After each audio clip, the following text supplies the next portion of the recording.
Mama, we made it.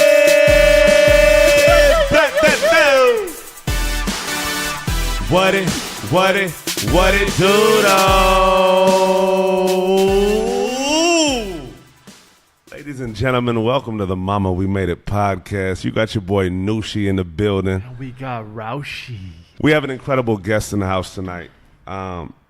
Before I even introduce him, like, this man is truly like the definition of what culture is.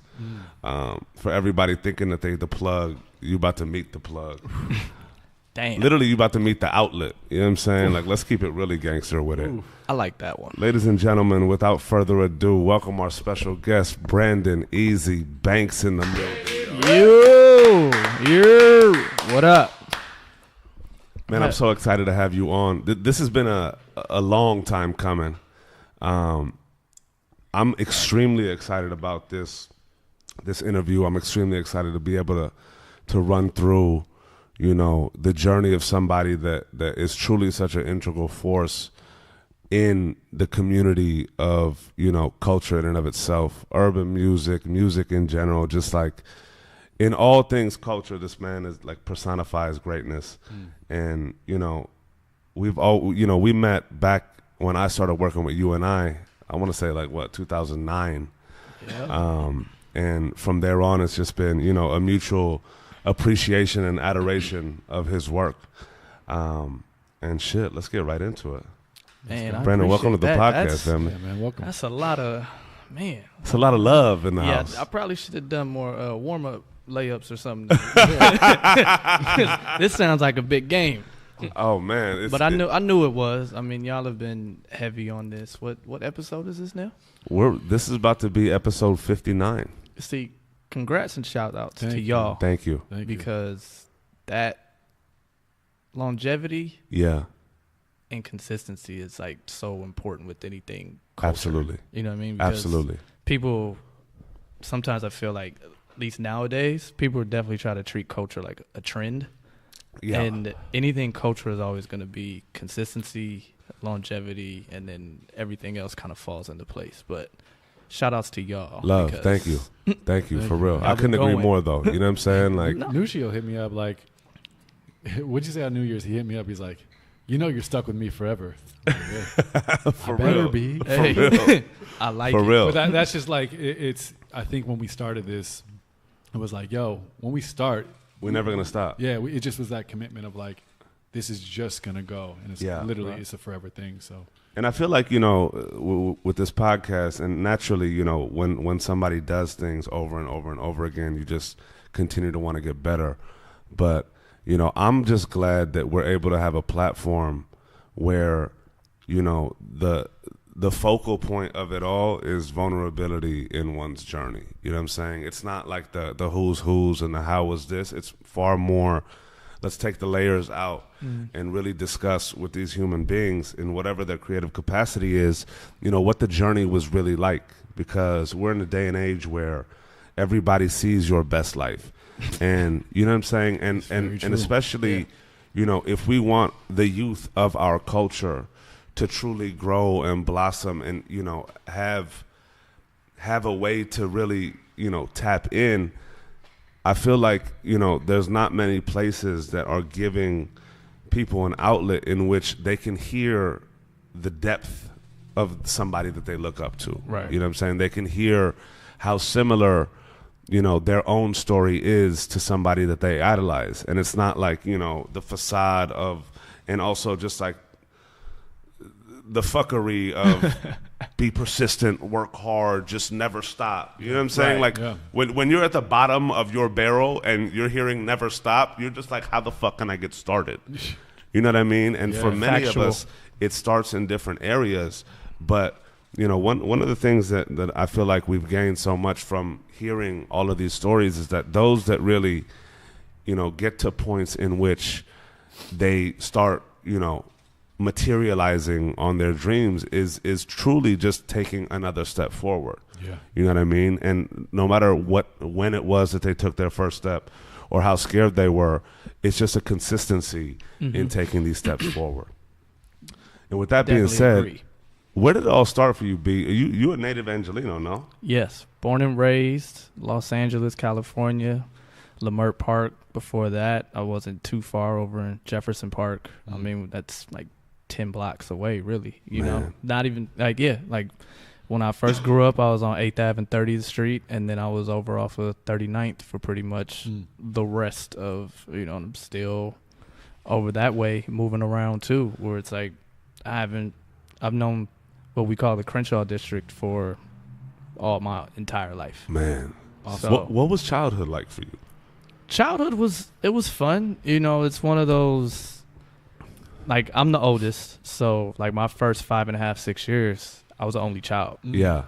So and my mom had like these little creative things she did, and I think that's kind of what put me to where I am now. Yeah. So I was always interested in art, like music, things like that. Like she'd play music around the house. She did needlepoint, she did like watercolor stuff, and just like, all right. So, and I remember one day it was like, I think she just handed me like some paper and some crayons or something, like to keep me busy and I just started, all right, cool. And so I'm drawing, and then it was like, Mom, you buy me a pad? And it was like, my parents, they worked hard, but sometimes like when you're growing up and you're young, you don't understand what some of that is until you get to be an adult. So it's like sometimes I get in the car coming home from school, it's a toy in the back seat, and then sometimes you get to that point where you think like, all right, well, it's Friday, I jumped in the back seat. Where's the toy at? Where's the toy? And my mom's like, yo, we don't got money for that right now. Like, this isn't, but at the same time, it taught me stuff like, working hard and getting to a point where, okay, if you do this, you can be rewarded with that. Absolutely. Or, so on and so forth. Or, it's not going to be like that every time, and you can't expect certain things. And then I got, right before I turned 6, there was a baby on the way. And that was my younger brother, Chris. And then after that, 2 years later, another brother. 2 years after that, my baby sister. So it was like family builds. Yeah. So it was like from the only child and kind of being around by yourself, and like, you're talking to yourself, or you're doing whatever to entertain yourself. Like, that's the kind of thing that got me interested in like movies, TV, music, because it's just like, what do you do to take up your time? Yeah. So it's like, all right, cool. So you get into that. And then from there, like, kids come in, you're like, who's this other kid in the house? Yeah. Why does everybody want to come in and pick him up? So then you get to the point like, all right, I'm going to my room. And then you go to your room and you're like, I'm going to turn on some music and I'm going to go draw and whatever else. But, and then from there I was able to kind of show that stuff to the younger siblings. But like my youngest brother, he's an animator now. Wow. And one of the things I told him, because I got away from it when I got to high school, was like, I didn't draw every day like I used to. Like, you get into girls and sports and everything else and being cool. Yeah. And, I get to college for art, and I'm like, yo, these kids are a little more further along than I am. It's a little intimidating. But at the same time, it's like, it's probably because, it's a thing that you have to keep doing. And stay consistent at and improve on. So I told my younger brother I was like, yo, you draw like this? I do this every day. Don't fucking stop. So as cliche as that sounds, like I told him, it was like, all right. And now, fast forward, he's doing that. Like, my younger brother, Chris, that Nushi knows, like, he's a musician. Yeah. But like, he'll tell people, and he tells me, like, yeah, my brother used to play rap around the house all the time, and he showed me this and that. It's like, yo, this is Mobb Deep, it's Outkast, it's so-and-so, awesome. Tupac, whatever. And then it was like, okay. And then from there, like, he got into that. And then our mom was always just like, yo, if there's something creative you want to do, like, do it. She never looked at it like, oh, no, be a doctor only. Or like, wow. You know what I mean? So it was like, and she was a teacher. So it's like, her thing was like, I'm not going to stifle something that a kid wants to do. So it's like, that's one of those things, like, I thank her for all the time. Because, like, she could have easily been like, no, you're going to do, I have doctor, friends lawyer. whose parents were like that. And it's like, and when it didn't pan out, that sent their relationships different ways, where like me and my mom could sit there and talk about whatever, like, and she was a firm person of like, if you don't agree with something, question it. Wow. But if you're going to question it, have a good reason to question it, back your shit up, do your due diligence, or you're going to be out there looking foolish. So it's like, I used to get in trouble, not in trouble in school, because it was like, sounds bad, but like I was also smart. Yeah. So it was like, I'm getting the work done, but sometimes I was just like, yo, this doesn't make sense to me. And I would challenge it. It's like, the fuck is this? Yeah. The teacher's like, hey. Yeah. And it's like, well, go to the principal's office because you don't agree. And I'm like, all right. And the principal's like, well, what's going on? And Yeah. it's like, it's a straight A student. Like, what do you mean he's so it was like things like that. So I think a lot of that molded me moving forward. Was just like, all right, this seems weird. Yeah. Now I want to look into it, or just trying to figure out like what's next. And like my mind's always like going a mile a minute. Like, that's interesting. How did that develop? How does this happen? What is it? You know, and that's, I think, kind of, it's like a reoccurring thing, I think, through my life journey. It's just like this curiosity about everything. Where did that curiosity start taking you, like, as you were, you know, coming into, like, the middle school? Because I feel like elementary, you know, we're kind of getting our foundation. And as we kind of grow into it in middle school, I truly feel like that's the point where we really start to dabble with our preferences and our likes that really build upon, you know, who we are. Definitely. Where'd that kind of curiosity take you at that time? That's middle school was probably around the time where I started actually clashing with teachers. And it was interesting because it was like I would clash with some teachers and the other teachers were like best friends to me, because it was like a lot of the ones where I felt like I could pick their brain about stuff. Like I just like felt drawn into like, oh, hey, what about da-da-da-da-da? And it was like, all right, cool. So, you know, you get some things and like, you're like, well, this teacher thinks he's the greatest thing that ever happened. And this teacher's like, he's always causing a ruckus. And it was like, no, because I just want to know why this is that or this is that. And then, you know, that kind of transcended. Like at one point I ended up teaching the art class to my class. Oh, wow. And like back then I didn't think anything of it. It was just like whatever. And now when I got to like high school and like college, I'm looking back, I'm like, yo, I was really in 7th and 8th grade teaching my entire class art. That's really crazy. Huh? You know what I mean? Like that's crazy. And then like 8th grade, it's kind of like, it's that in between where you're starting to like, because for me, I was in private school. So 8th grade is like, that's your senior year of like that level. So it's like in 8th grade, it's like, yo, I done everything. Yeah. Like, I'm the man Feeling around yourself. here. Yep. Like I'm about to go to high school. Like what can you tell me? I'm teaching my art class. I'm doing this. I'm doing that. I'm not coming to class for the first 2 hours. Like I already know what that class is about. I'm acing that. Like whatever. And it's like, it's got senioritis in 8th grade. Yeah. It was crazy. Like looking back, like, yo, you were like 13 years old. Just like telling people like, I'm not going to do that. I'm not going to do that. Now I'm going to do it this way. Or like, you know, but it was like a gift and a curse. Because like, also I think from being an older brother, I was very caring or endeared to people. So it was like I was ditching class in 8th grade for like the first 2-3 hours, but I was in the lower classrooms helping the kids. Really? So it was like, I never thought, but I'm sure like stuff like that got back to the principal, and it was like, well, if he's doing that, we can. well, like, what's his grades look like in the first 2 periods? What do you think that was for you to like want to do that? Like, was it just like the older I think brother it was like the coming? family. Like, I mean, if you've seen my family, you know, like, we have a very large family, extended family, like, very close too. Yeah, like, you know, I've got the siblings, and then we have the band of cousins. And that's like Gavin, Freddie, and like Blair.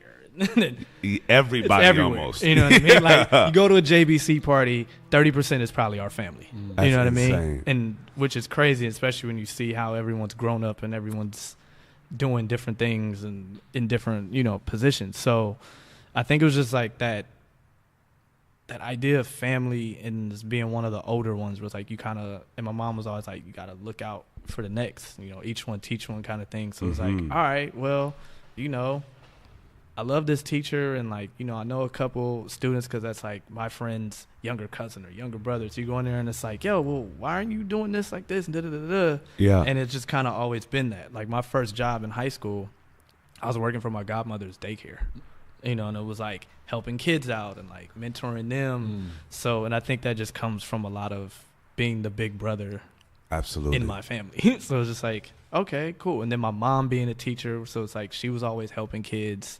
And then my grandmother, RIP, like she's a teacher, or she was a teacher. So it's like, I think just that and their position of being in education has always been from helping the youth and the next generation, rather than just like, oh, I'm just going to be a teacher. Absolutely. You know? So I think just that and picking up those traits from my family, it was just like, all right, let's help the next generation. Or like, you know, giving them an outlet and whatever that was. And I think that just kind of became the thing as I got older. So then, you know, I get to high school and everything was like bringing people together. Like, all right, we're all going to go hoop. We're all going to go to this game. We're all going to go to this party, and so on and so forth. And I think that's kind of where a lot of that translated into just present day kind of thing. Absolutely. So I want to tap into like your art for a second, just because like as a kid, I also love to draw as a kid. Mm-hmm. Like, so I know what that is. Like once a day, you're drawing. In my 8th grade, like, you know, they're like, what do you want to be when you grow up? It was like cartoonist. Oh, wow. Me too. Huge. I just loved it. One, what kind of art did you do? And like, what were, you know, are you like painting, you know, shit with watercolors? Or are you drawing like action figures? Like it's drawing. It's definitely like I had a big fascination with comic books. Yeah. And my dad put me onto those. Like he had a stash and it was like Batman, Superman. So I saw that and I'm like, all right, I'm gonna start drawing Superman. Yeah. Oh, Batman, let me start drawing that. And then I was watching cartoons and then I was like, oh, well, maybe I'll be a cartoonist. Like, so it's like, so now I'm waking up, I'm watching cartoons. It's like, all right, I want to draw that one. Oh, Transformers, this shit is sick. Let me draw that. Yeah. And you get into that. And then as it got like, all right. So I remember at one point in junior high, me and my boy, we did a comic book. We based it off of like a couple movies, just random movies, made some stuff, real quick stuff, but like put it into a book, stapled it, made a cover, and I think we sold them for like 75 cents. Incredible. Like, we probably only sold like 5 or 6 of them because I mean there were only so many.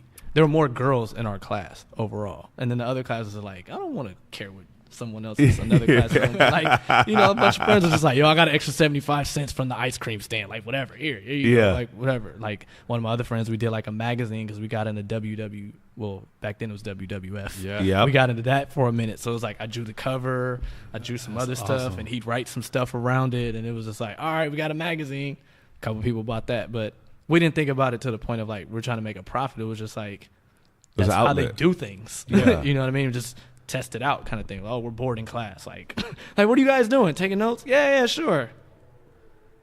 Drawing. You know what I mean? Yo, you want to write a story on so-and-so? All right, let me take this magazine out and, you know, I'm hiding it between the book, sketching out, stuff like that. So it was things like that. And then when I got into high school, I had a big interest in shoes.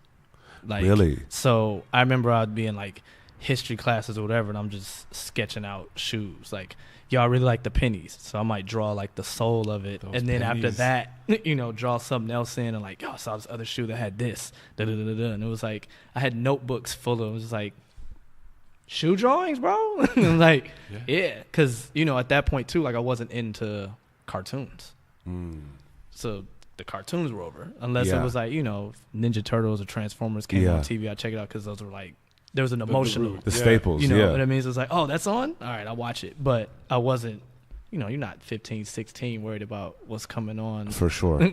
I'm worried about, yo, when the next high school dance, so-and-so going to be there. I feel that. And then, not trying to watch that Rugrats episode. Right. Like, yo, I missed the school dance because they had a Rugrats marathon on Nickelodeon. Like, you did what? So, you know, so it's different, you know? Yeah. So I got into shoes, and I think, like, since I've always been into visual stuff, I didn't know it then, but I became very interested in, I guess, advertising. So it's like, instead of the WWF magazines or Nintendo Power or like a comic book, then you start looking at Slam and like Double XL and Vibe and things like that. And then, you know, high school, you got to start thinking about college and job. What are you going to do? So it's like, so it went from I want to be a cartoonist to like, nah, I think I want to work for a magazine. Interesting. But the thing was, I didn't know anything about graphic design at the time. It was just like, I want to do art and I want to do it for a magazine. But I can put the two together, especially back then, there wasn't really anything in a high school curriculum that would tell you about that. Yeah, you know, it was just like, you do art, you know, you paint, you go in the gallery or something, and then it's like, all right, I guess. So it's like, all right, advertising. I'm looking at the Nike ads, and I'm like, yo, this is simple, but like, got my attention. Or like, I'm looking at, yo, this cover for, this is fucking dope as hell. Or like, I'm looking at a layout and vibe, like, yo, they kill it compared to what I'm looking at in the source. I'm reading the source back to back, you know, front to back rather, but I'm looking at the art and vibe like, yo, this layout is killer. And everyone's looking at me like, the fuck is he talking about? But we could all relate because we were all reading about music at the time. Yeah. You know what I mean? So now it's a 90s, so it's like, yo, they said Nas is 5 mics. Well, it better be 5 mics. I just heard Ain't Hard to Tell. If the rest of the album sound like that, it better be 5 mics. So I was always into music too. So it was like this whole thing where I was either looking at music,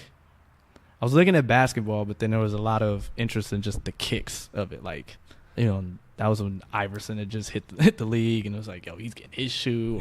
The year before that, he's at Georgetown with the 11s on and that classic Georgetown jersey. I'm like, yo, you see the pattern on the side? And everyone's like, yeah, all right, I just like the fact it's gray and blue. And I'm like, nah, but the pattern on the side. And they're like, okay, B, like, whatever. So, you know, and that's kind of how that got. And then I get to college, and, you know, I'm a fine arts major because the only thing I knew about was if it's art, you got to draw, you got to paint. So I'm taking those classes, and I'm like, where'd you go to school?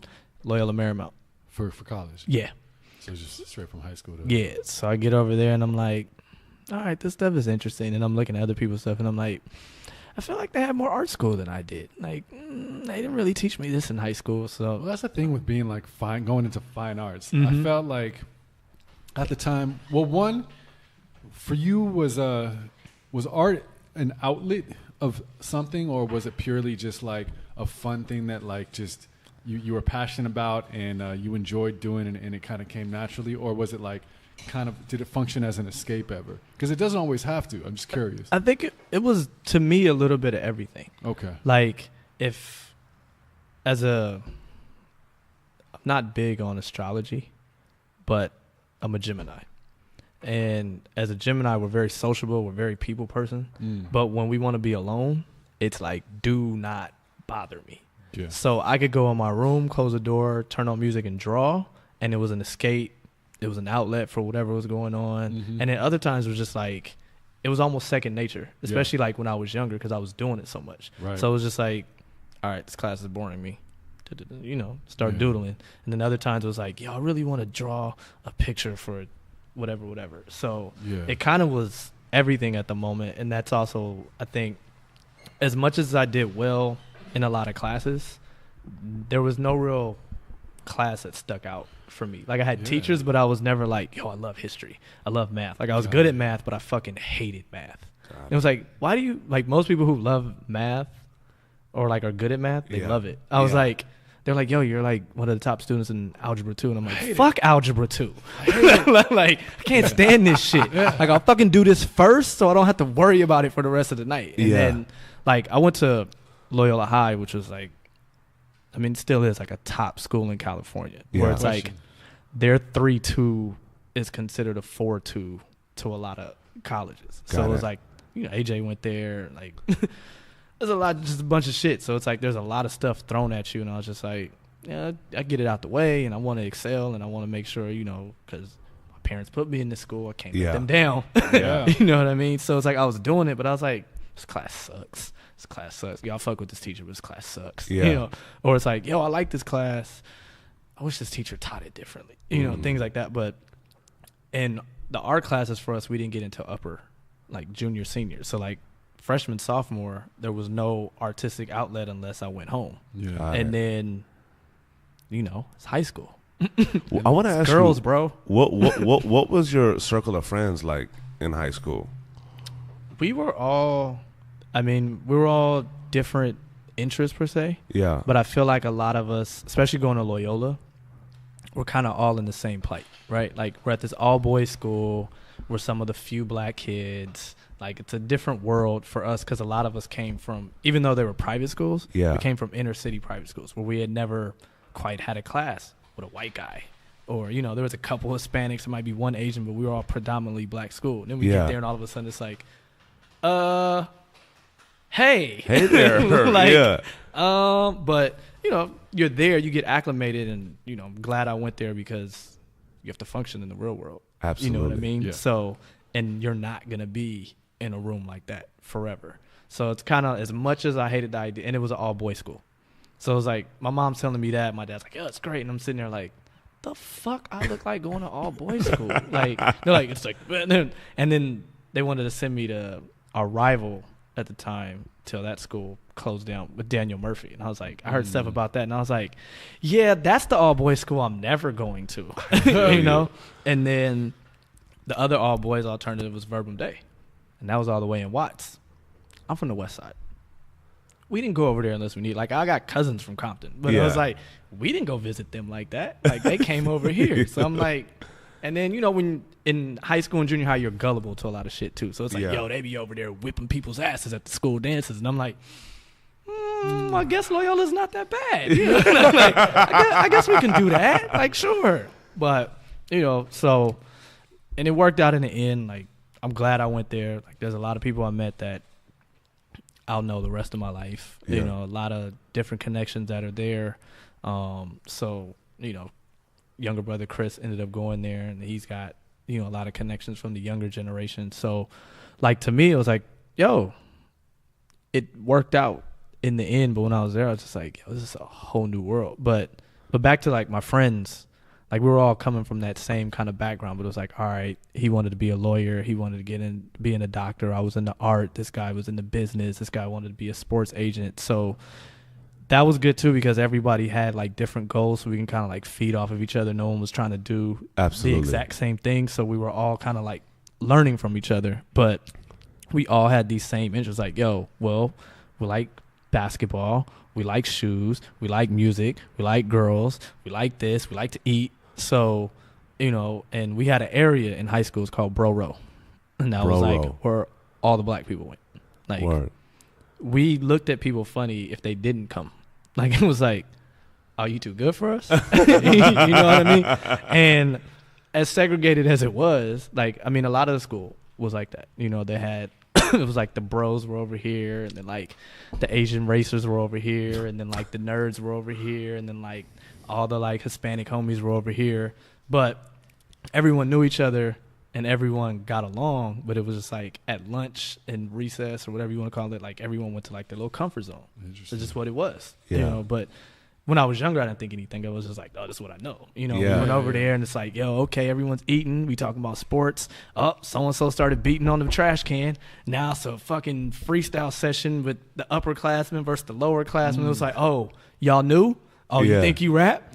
You got to go battle Toby Bailey. Like, what? Like, you know, Toby at the time, like, that was the man. He was going to UCLA. Like, you know, he ended up winning the championship freshman year. But it was like, for most people coming in, it's like, you making me rap against a star basketball player? Like, you know, things like that. Or arguing about sports. It's like, yo, how you going to argue Magic Johnson against so-and-so? That's the quarterback for the. So, but it was a great experience. Like, looking back, when I was there, I was like, really got to look at these dudes all day. Like, but then you get to a point you're like, all right, like, these are my boys. I don't have to show off or anything. So we come there being bummy. We'd have a whole contest like, yo, who can come to bummy us on Thursday? All right, but still you got to stay within a dress code. So it's like you had to wear a collared shirt. You couldn't wear jeans, but it was like, all right, I'm going to throw on these like beat up Dockers with the paint on them. I'm going to roll one leg up. Like, but I'm wearing these J's. I'm going to get these J's off. So, straight up. There was a lot of that. So, and a lot of that translated into college, because even a few of us went to different colleges, but we're all still in touch. And it's like now it's been able to like help navigate different things. Where it's like my best friend's a lawyer, you know, so it's like someone's like, yo, I need legal advice. Or like a musician is like, yo, and I'm like, hold on. You know what I mean? Or like my boy, he's working in, you know, banking. He's like, yo, if you know any labels or something or like whatever. So all those things kind of help. Absolutely. Where I think if we were all trying to do the same thing, it'd be very boxed in. It'd be terrible. Yeah. So, you know, that's. What was piquing your interest in college? Like, you know, you got into the fine art side of things. Was that something that you stuck with, or did you start really exploring different avenues of your own creative being, if you will? So that was probably the next part I was going to get to. So first summer out of college, freshman year, I had an internship with the Getty. I was working at the Watts Towers Art Center. So it was inner city, like helping kids, things like that. But it was like a 16, 17-week program. But every so many weeks, we had to have like these seminar, like in-service seminars. So we went to one, I think it was at the Skirball, and we had to go into a thing. and this guy was giving a presentation. He's like, yo, so how many of y'all are art majors? So everyone like raises their hand. How many of y'all want to make money? Everyone raises their hand. And it's like, how many people want to make money off their art? Everybody raised their hand. It was like, well, let me tell you something. If your school has a graphic design department, look into it right away, because that's where more of the money is going. Like, if you think you can get your paintings off at a gallery, so be it. You might get lucky, but right now that industry is opening. So if you're artistic or you're interested in it, or at least just check it out. If it's not up your alley, whatever. So that stuck with me. So when it was time to register for sophomore year, I'm like, so is there like a intro to design or anything? So there was. This is a time also, like, sorry to cut you off, but just like, this is like Photoshop. You couldn't just like download it. Right. It wasn't like that. It was like, you had to take an entire class, and like that, they had the program. Yep. Yeah. And we were like, oh my God, what's a gradient? Like, how do I make it? Like, very basic things. Yeah. And so it just, like, now it's graphic design is just like as easy as anything else in terms of like the tools. And we'll get into that. But like, and that was gonna be a question too. Is like at the time that you were doing this as art, there was no like career path. When you say like your friends were doctors or lawyers, like there's a very clear path. Yes. When you go into fine arts, it's like you go from drawing, Macho Man and Spider-Man over here and to like studying Van Gogh and trying to do like huge illustrations. It's a totally the stuff you study it doesn't like translate. Yeah. It's kind of it's really disconnected. Absolutely. And there's no career path that feeds into like, yo, check out my sketchbook. Really? Like And then, so yeah, it just, because I remember that time too, I took a graphic design class where it was like intro to Photoshop and shit like that in high school. But just to set the tone of like what art meant at that time, and like kind of the barriers and the things that real artists to pursue a career after high school and into college and like figure it out. That's why I love why that guy said that, because it's so true. It's like, the fuck you doing? Like, you could either like go work to try to like be an animator or do comic books and get like an internship there, or like you go into like art school and study fine arts. Right. Yeah. But it wasn't like, and the landscape wasn't there. Like No. the internet and like these things were just really beginning. Definitely. Exactly. Like, and that's what I tell people. I was like, I joke about being old all the time because no one believes my age, but it's a whole other story. But at the time, it was when a lot of what you see now that's so prevalent in digital was pretty much starting.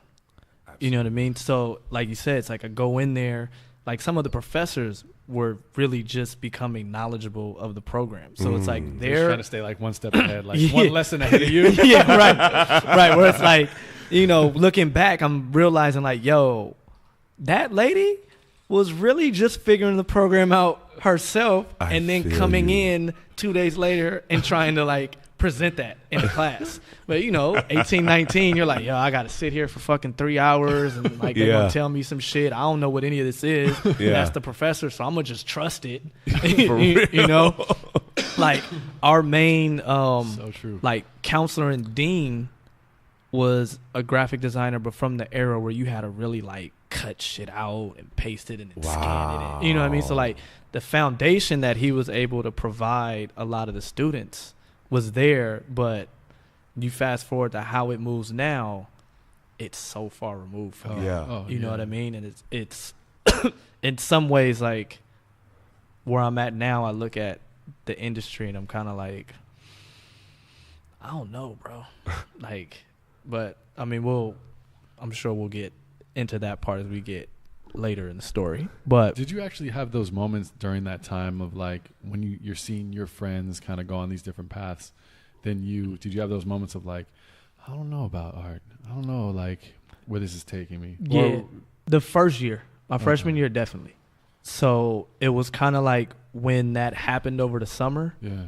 Like I took that to heart. Like I don't remember anything else from his presentation. Wow. The presentation was good. He spoke on a lot of shit that was relevant at the time. Yeah. But the only thing I took away was, yo, look into whatever graphic design is. You know what I mean? So I get there, sophomore year, I'm in the class, and they kind of do like the first class is like an overview of like we're gonna work with these 5 programs. This is kind of what we're gonna run through, so on and so forth. He starts showing examples, and then I'm looking and I'm like, wait, so this is what they do for like movie posters, album artwork. Mm-hmm.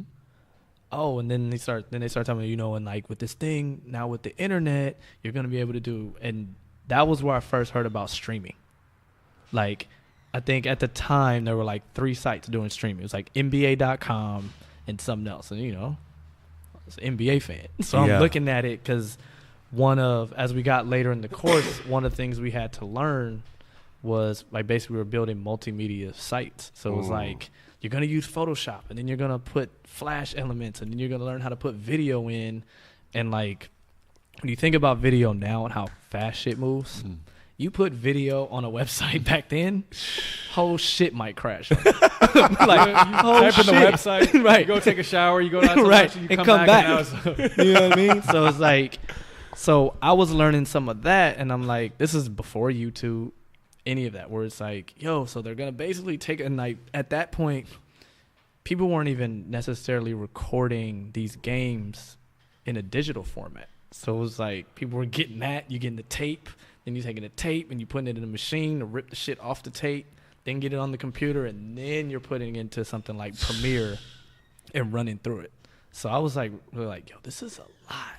But it was interesting to me. Yeah. Because, like, I remember when we started, it was like, yo, we had school emails. And I was like, the fuck is an email? I'm about to email you shit. I'll just come to your office. You know what I mean? Yeah. Like, yo, you can send me an email. And I'm like, the fuck I look like sending you an email? Yeah. Or like, I'm checking an email like every That's couple. how literally the new world that was. That's It was like the wild west of digital at that point. I was like, yeah, you know, I'll check my email every couple of weeks. Where now it's like I'm on my phone like, okay, so I went to lunch and fucking 7 emails just came in 10 minutes. And you're like on it all day long. You know what I mean? So that was interesting from that time. But I was like, all right, well, I've always been interested in music.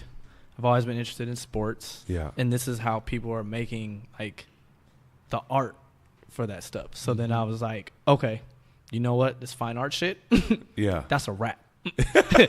There's a actual graphic design major.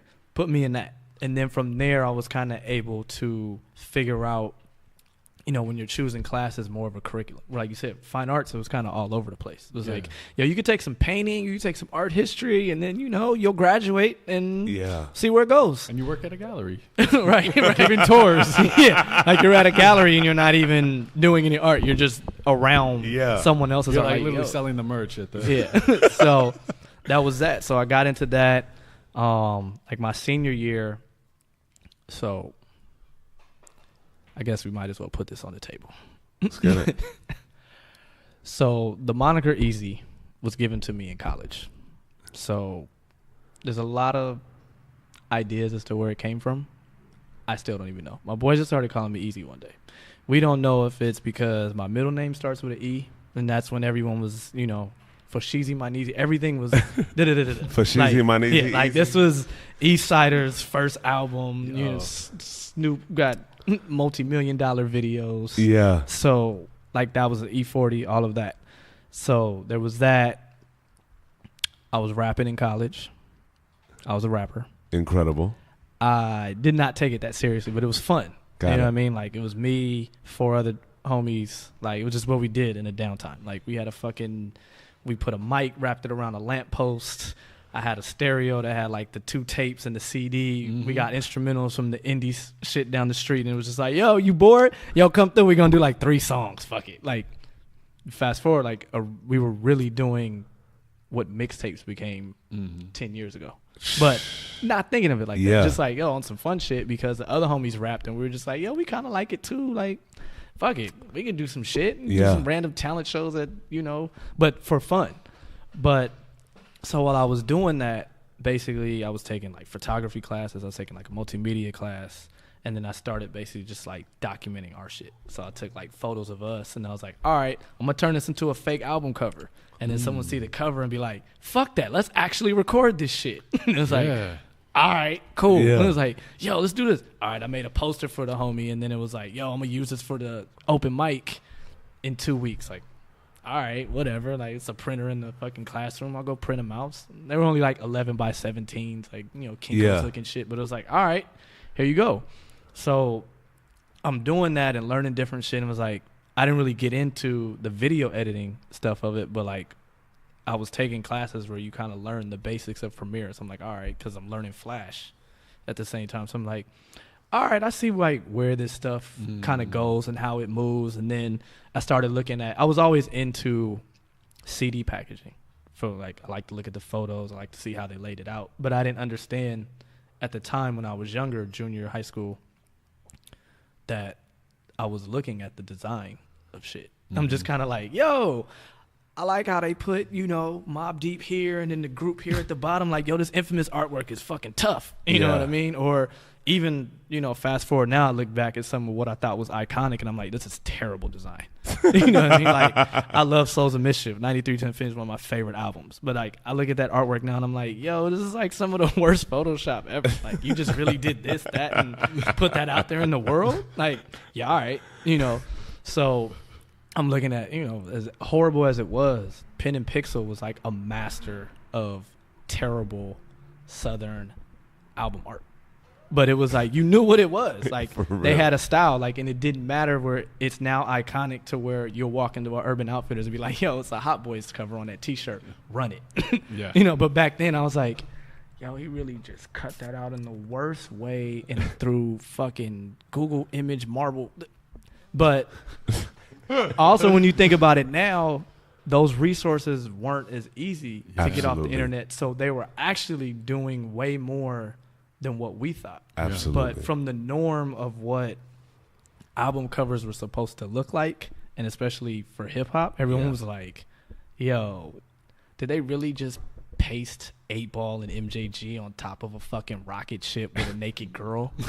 But like, you look back at the now, I'm like, yo, legendary. But that is the fucking whole concept of the title. Yeah. And it was crazy. So like, I'm learning that. And then I remember like for a couple of my senior projects, it was like, all right, I made a whole logo shit for our group. I made like a fucking EPK, but like I did video interviews. Like they let us use a camera. So I'm like, all right, talk about your role in the group. And I'm putting all this shit together.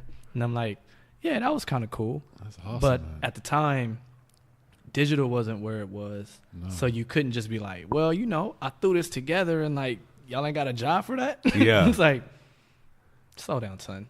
So, yeah, you know. You're the assistant. Yeah. And I'm like, I don't like that. So, and then when I graduated, it was 2001. You had your boy, George W. in the office. Got a little hectic on the job market. So like talking about like my friends past and everything like that. Yeah. Like I'm thinking, you know, I'm talking to accountants like, yeah, you know, if you get a job doing this or this here, you're going to be making X amount straight out the gate. And I'm like, okay, that's dope, whatever. But when we actually got out of school, the job market was trash. Yeah. So as much as if I had found a job like that, I would have been set. There weren't jobs like that. So it was just like, fuck. And then, you know, later that fall, towers fell, and then we all know how that kind of went. Yeah. So I ended up working for where I interned, but it was through the city of LA. I was back at the Watts Towers Art Center, helping kids, things like that. It wasn't really an art job. I was like administrative type of shit. But the director at the time was my mentor from the internship. So he's like, look, I'm gonna bring you in. They only offer part-time. But whenever there's something where I can let you design something, you can put on your resume, I'm giving it to you. But for the most part, you're probably going to be here managing tours for tourists, helping the kids after school. So that's what you do with art degree. Exactly. That's why I laughed when he said it. Like, I was literally in the gallery helping out, selling merch. Like, yo, you want a poster? We got these nice posters up here. And then every night it's like, yo, okay, we're going to do this thing for the school. Can you throw together a brochure? All right, bet, you know, whatever. But we had, because it was city funded, the resources were very minimal.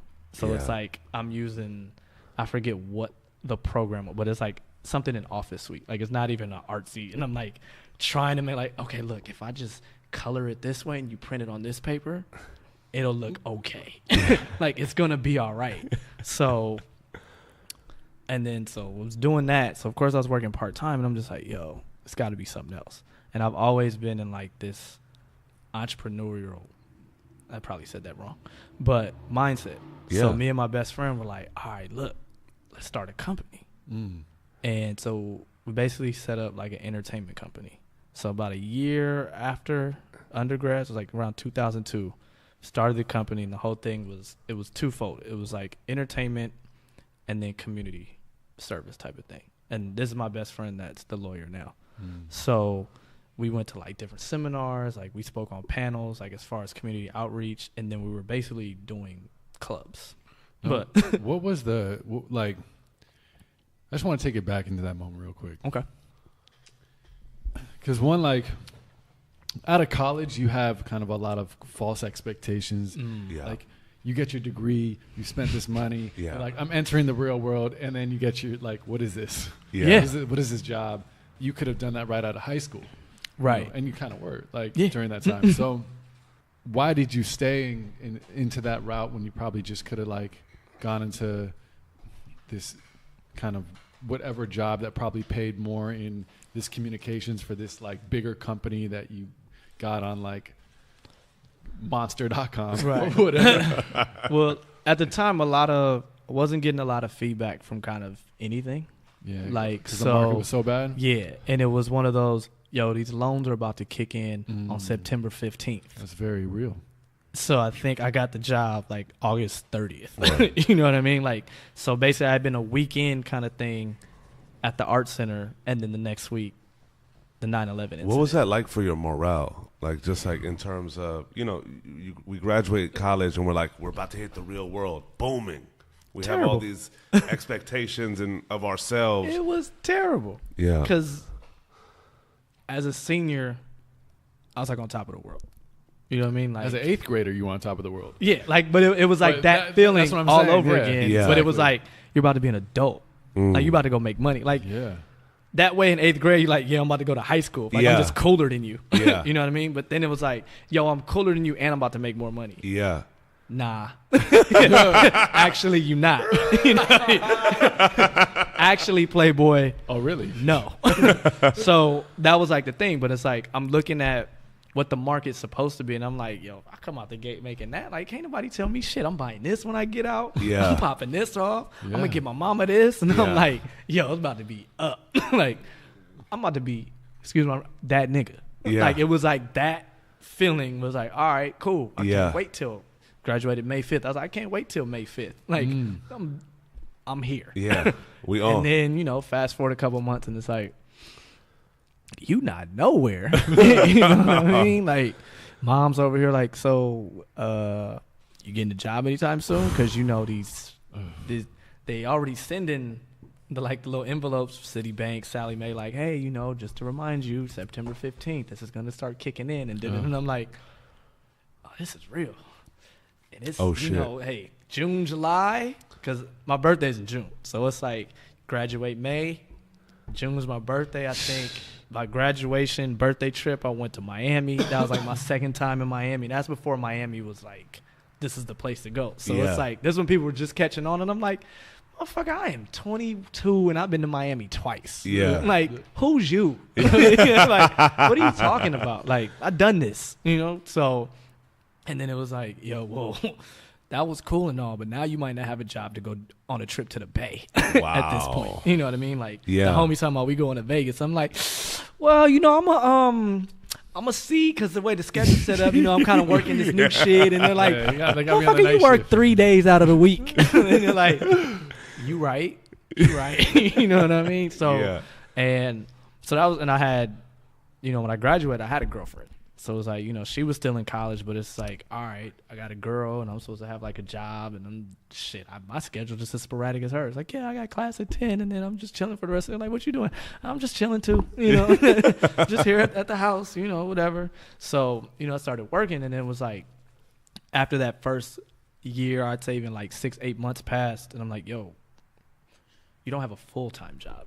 You know what I mean? It doesn't look like they're going to give you, like, Arnold was the governor and he was cutting shit left and right. Yeah. So like I made a proposal for like 2 different positions. Like, hey, could I do something like this, you know, for the city or for the arts, you know, branch or whatever, doing this? And they're like, this sounds really good, but ain't no money for that. Like, oh, this sounds really great, and it's an extension of what you're already doing, but even if they were to do that, they're only going to bump you up like this many dollars, and you're still not going to be full time. Like, oh, okay, all right, well, I'll just keep doing what I'm doing. Yeah. So when we decided to kind of launch our own shit, it was cool at the time because working part-time, I was still flexible. So it's like I'm working Tuesday, Wednesday, Thursday, Monday, Friday. So it's like I had a fucking 4-day weekend, 5 or whatever, like every week. So I'm like, all right, cool. So I can do that, and then I can dedicate time to putting this together. So it's like, all right, there's a networking thing, I'll go to that. There's an event to put together. So we did like networking happy hours. We did, and one of the first event we did was kind of like a showcase. And I think that's probably what kind of put me in the mindset of how Noosh knows me now. So the whole premise of it was a party, because everyone was like, why don't y'all like do parties or events? Because when we were doing birthdays or whatever, it's like we go places and it's like, yo, here's the list. And they're like, yo, like 200 people showed up. Like, who the fuck are y'all? Like, because we were young kids at that point. Like, yo, you guys are 21, 22, just popped on the scene, and we ain't never had 200 women like that. We ain't never had, you know, folks that just came from college, or like this guy's a master's student or whatever, coming in, spending money, having fun. Like, y'all want to do another night? And I'm like, no. And at that point, I'm like, the fuck I do that for you for? I'll do that myself. And that's kind of where that came from. So it's like, all right, so we'll do that.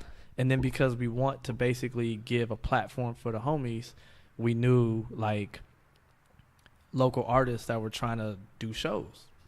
And back then, like, no one was really booking stuff like that unless it was Sean Healy, and you know that route. Absolutely. So it was like, yo, I just really want to do something. And then like all these people, we had mutual friends, and then we had friends that each other didn't know. So it was like, well, shit, I came to your birthday party and I met this dude. He's a producer. I met this girl, and like, maybe you can have them like come to a show. So we put the whole thing together. We had 2 rap acts, R&B act. It was a party. Like, I think we put 500 people in there, and we had only estimated like 300 coming, because that was like our core list or contacts was about 300 deep. And it was like, yeah, you can bring your friends, whatever. And then like we started doing how we did flyers. We did them as business cards. Awesome. Because we didn't want to be seen as like just a party crew. Like, it was a business. It was like, nah, we'll do everything business card size. It had all the info, or it was like, my contact info's on there. Hit me. Whatever. And so we were doing that. We did a bunch of different events. We did community service stuff, and that was kind of like the move. But, you know, my best friend was also in law school. So when it started, he was flexible. And then as we got deeper into it, he had to get deeper into school. Yeah. So we had other friends, because we kind of wanted to be like, yo, we want this to be a bunch of friends that can work together and like make some shit happen. Yeah. But I think a lot of us had different agendas. We were all also young. A lot of us was like the first time trying to do something like that. So everyone was kind of pulling different ways. But because it was our company, I was funding everything. You know what I mean? So it's like I'm going into the meeting, or it's like they're talking because, yo, we met this club manager. He wants to do this. And I'm like, all right, let's go talk to him. And I'm coming in there because, you know, as much as I wasn't really working like that, I thought I was a man. Yeah. So I'm coming in there like, yo, you know, it's a strict dress code for our clubs. And I'm walking in academic velours, throwback jerseys and sweats, wave cap. And I'm sitting there and I'm not talking, kind of thing. And it's just like, all right, so we want to do this. And I'm listening to them negotiate the deals. And I'm like, I don't think this is it. And they're like, who the fuck is he? Yeah. And then when it's time, I'm like, all right, well, you got to put this deposit down. And I'm like, all right. Boom. But when you think about it, I'm fresh out of college. I have a part-time job. Yeah. So it's like I'm putting a lot of money, and then as the event's going, I'm like, we're breaking even. Or then it's like we're getting the money, then I'm dispersing it, and I'm like, all right, now it's over, and I'm going back. I can buy some extra tennis shoes. Yeah. Like, that's cool. So that kind of dispersed off. And 2 of the younger homies that I brought in under kept going. And, you know, when you talk about keep going, Yeah. I think it's probably going to be a theme for this, but now they're the guys who do Greystone on Sunday, Poppy on Friday, One Oak on Tuesday. So it's like when people see me in the club, they're like, yo, how you just run up in here like that? And I'm like, yo, but those are my two homies from college on top of that. So it's like we've been in each other's homes. We know each other's family. Like I used to do when they broke off on their own, it was kind of like I think being that person that's always about everyone working together. Absolutely. I didn't want to take sides because they were like, well, why don't you just come with us? And then the other homie's like, well, are you going to work with us? And I'm just like, I don't know. So it's like when they broke off, I was just doing their flyers. And a lot of that too was when I got to that point, I was at this transition phase where I was like, yo, I'm still not working in graphic design. And I feel like I've been putting a lot of energy and money into everything else that's supposed to kind of catapult graphic design, and not actually like, yo, are you spending that much time on a job search at this point? Are you doing this? Because I was so in the point where I was like, I was done with the job market per se. Yeah. Where I was like, I'll just make my own path. Like, well, that's huge though. Yeah. So it was always that line of thinking, and that even goes back to in grade school, junior high, where I was questioning teachers. Like, I don't think that works, man. Right. Yeah. And they're like, what do you mean? Like, that's how this system. I'm like, I don't really agree with your system. Yeah. Like, so it's a lot of those traits. So, but even like with the club thing, that's where the Eazee moniker kind of gained way more life. Because we had random people that wanted to come to events. So I didn't give out my real name to people. So they were like, oh yeah, if you want to get on Eazee's list or whatever. And back then I had a Nextel, Chirp, and the Sidekick. So the Sidekick is the essential pack. Yeah, like the Sidekick, like I didn't use the phone, but it was like, just text your name and I'll add you to the list. So it was like, yo, I hit Eazee's line, I talked to him, and our door girl would know, like, yo, if anyone said they talked to Eazee, they didn't really talk to him. Yeah. Like, everyone that came up that she knows as friends and family was like, yo, Brandon said da-da-da-da. Or like, I'm sitting outside and people were like, yeah, Eazee said just pull up with whoever. And I'm like, he don't even realize that. Eazee sitting right there. Like, I'm literally standing right here, like, looking like, I didn't say that. You know what I mean? So that's kind of how that name kind of kept moving. So it was like, and even like with the Sidekick was given to me off a freelance project I was doing since a senior year. And it was this cat I met. He was like a grad student.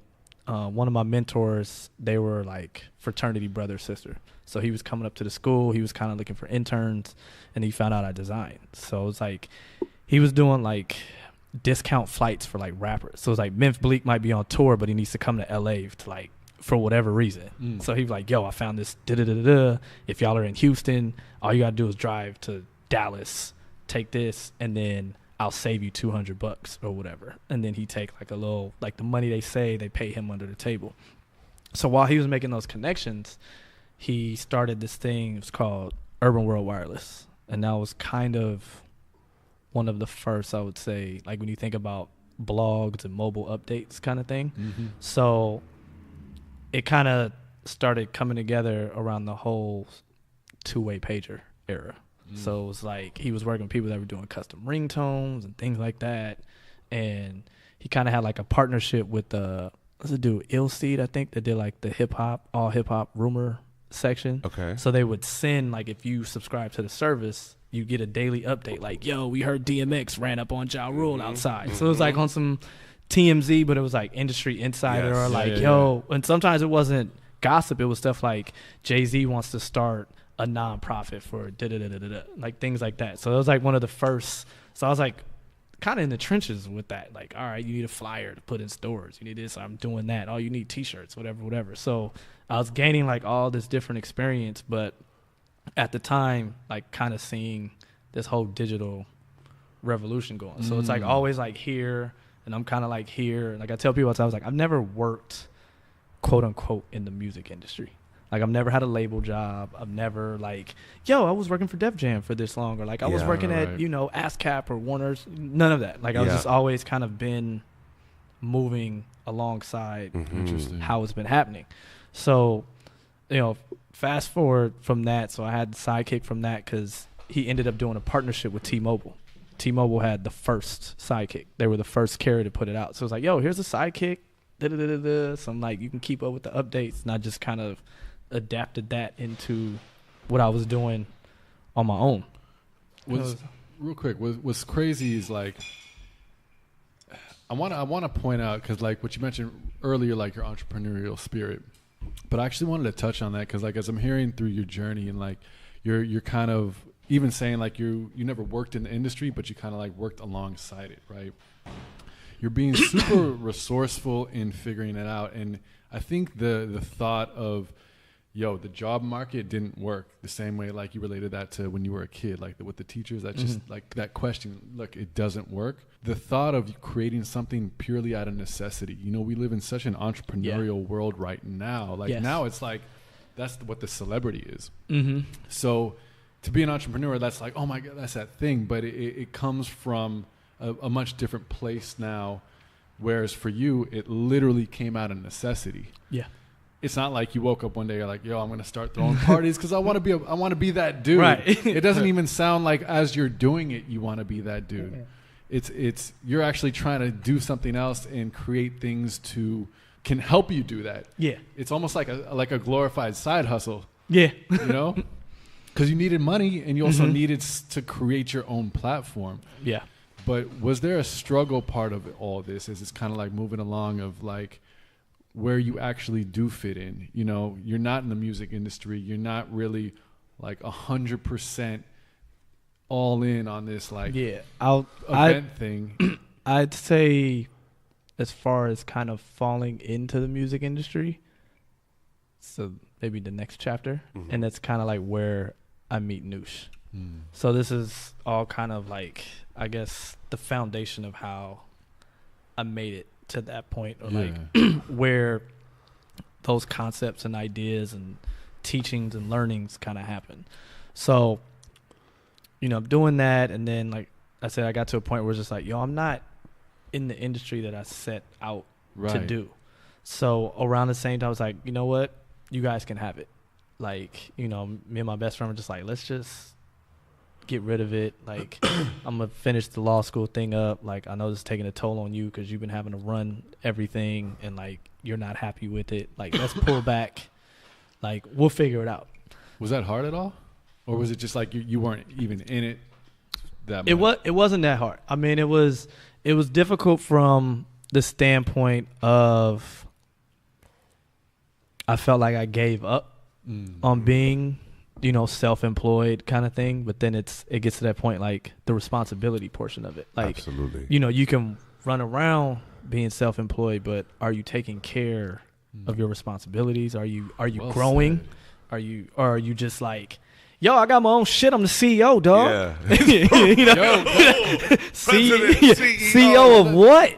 Exactly. That's the crazy thing, like about starting your own anything is it's definitely not the fantasy that like this, especially now that this like Instagram entrepreneurial thing paints that picture. Definitely. It's like you do it and now you're responsible for like crunching the numbers all the way to the like just every aspect of it all day long. Right. And I mean, as I keep talking, like I've quote unquote failed as far as self-employment more than just that. So fast forward, like right around the time I give up on all of that, I find a full-time job, designer. I'm like, okay, cool. I'm in the gate. I can finally like have that on my resume. I had that. About a year in, I'm like, you know what?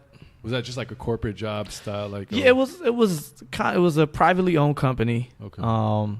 And like the guy started off doing like sports memorabilia, like for golf clubs. So he was, you know, heavy connected with a lot of big time, big money Republicans, and basically, you know, self-made himself into this guy who had a resource for all of these big events that they did. And then he was like, well, shit, I got the technology, I got the personnel. Then he started doing other sports memorabilia that you walk in like a Walmart, Bed Bath & Beyond. It's like you see those things, it's like, oh, Chris Webber, and then like a gold plaque and, you know, whatever. Like he had those. And he was like, well, shit, I'm in there. I got buyers doing that. I can do like these canvas things that you walk in Target and people buy. And so like he had all of that, but I was getting paid peanuts.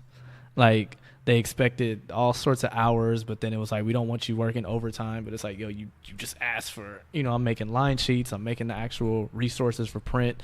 So it was a good learning experience. But like after a year, and I'm like, yo, they're not even talking about a raise. Like I'm sitting here like manning certain shit by myself. Like they swamped my manager. Like he can't even deal with the team because he's, and I'm just like, I was working all the way out in the valley. Like that drive was terrible. And then it was like, yo, you're 5 minutes late. And I'm like, yo, you had me here for 3 hours. The fuck? Like, I think it evens out. Oh yeah, I think you got a point. All right. Just like, and one of my other best friends was kind of getting off into his own company. And he was kind of like, yo, like some stuff is coming in. I need help. So I was like, yo, whatever you can do. You're like, I need help. To get me out of this. Yeah. And, at the time he was renting a house that was literally 3 blocks from where I was living. Oh, so I'm like, okay, so I can not drive and then I can do this and then just walk over. Or if I need to work from my house, like whenever whatever paperwork or whatever you need is done, let me know. Like I'm down. Like we're best friends. I'm down to help regardless anyway. So, and that was one of my other best friends from high school. So it's like, hey, I know, you and Jamon are doing that. You've been doing this job for a year. It doesn't sound like it's what you want, but it's good experience. But I think what I need help with, like, it's more up your alley. So go over there and we're doing that. And we kind of had some projects set up where he could kind of have me on the team for a year. So for that year, like I'm helping him with stuff. So that's when I get into, because he was doing a lot of online type of stuff. So this is like 2005, 2006. So like MySpace, Facebook, Friendster, all that LinkedIn, all that stuff is. Shout out to Friendster. Yeah, like all that stuff is making its name. So like I remember that's when I got introduced to that because we were working with a lot of things in those realms. So like I had to make a profile for all of those things. So I'm like, I'm getting exposed. I was like, and I couldn't do Facebook because at the time you needed a college address. You did need a college So address. it was like, and I was like, and that goes back to when I was like, who the fuck uses email? So I never continued using my college email. I'm like, the fuck I need that for? I feel you. So it was like, I was on T-mail, I was on Yahoo and whatever else. So doing things like that. So we were working in that, and we were working with one of the local artists that we had put on that bill, rewind back to that first event. And that was Blue Collar. You know who Blue Collar is. Yeah. So, they were doing their monthly residence at Little Temple.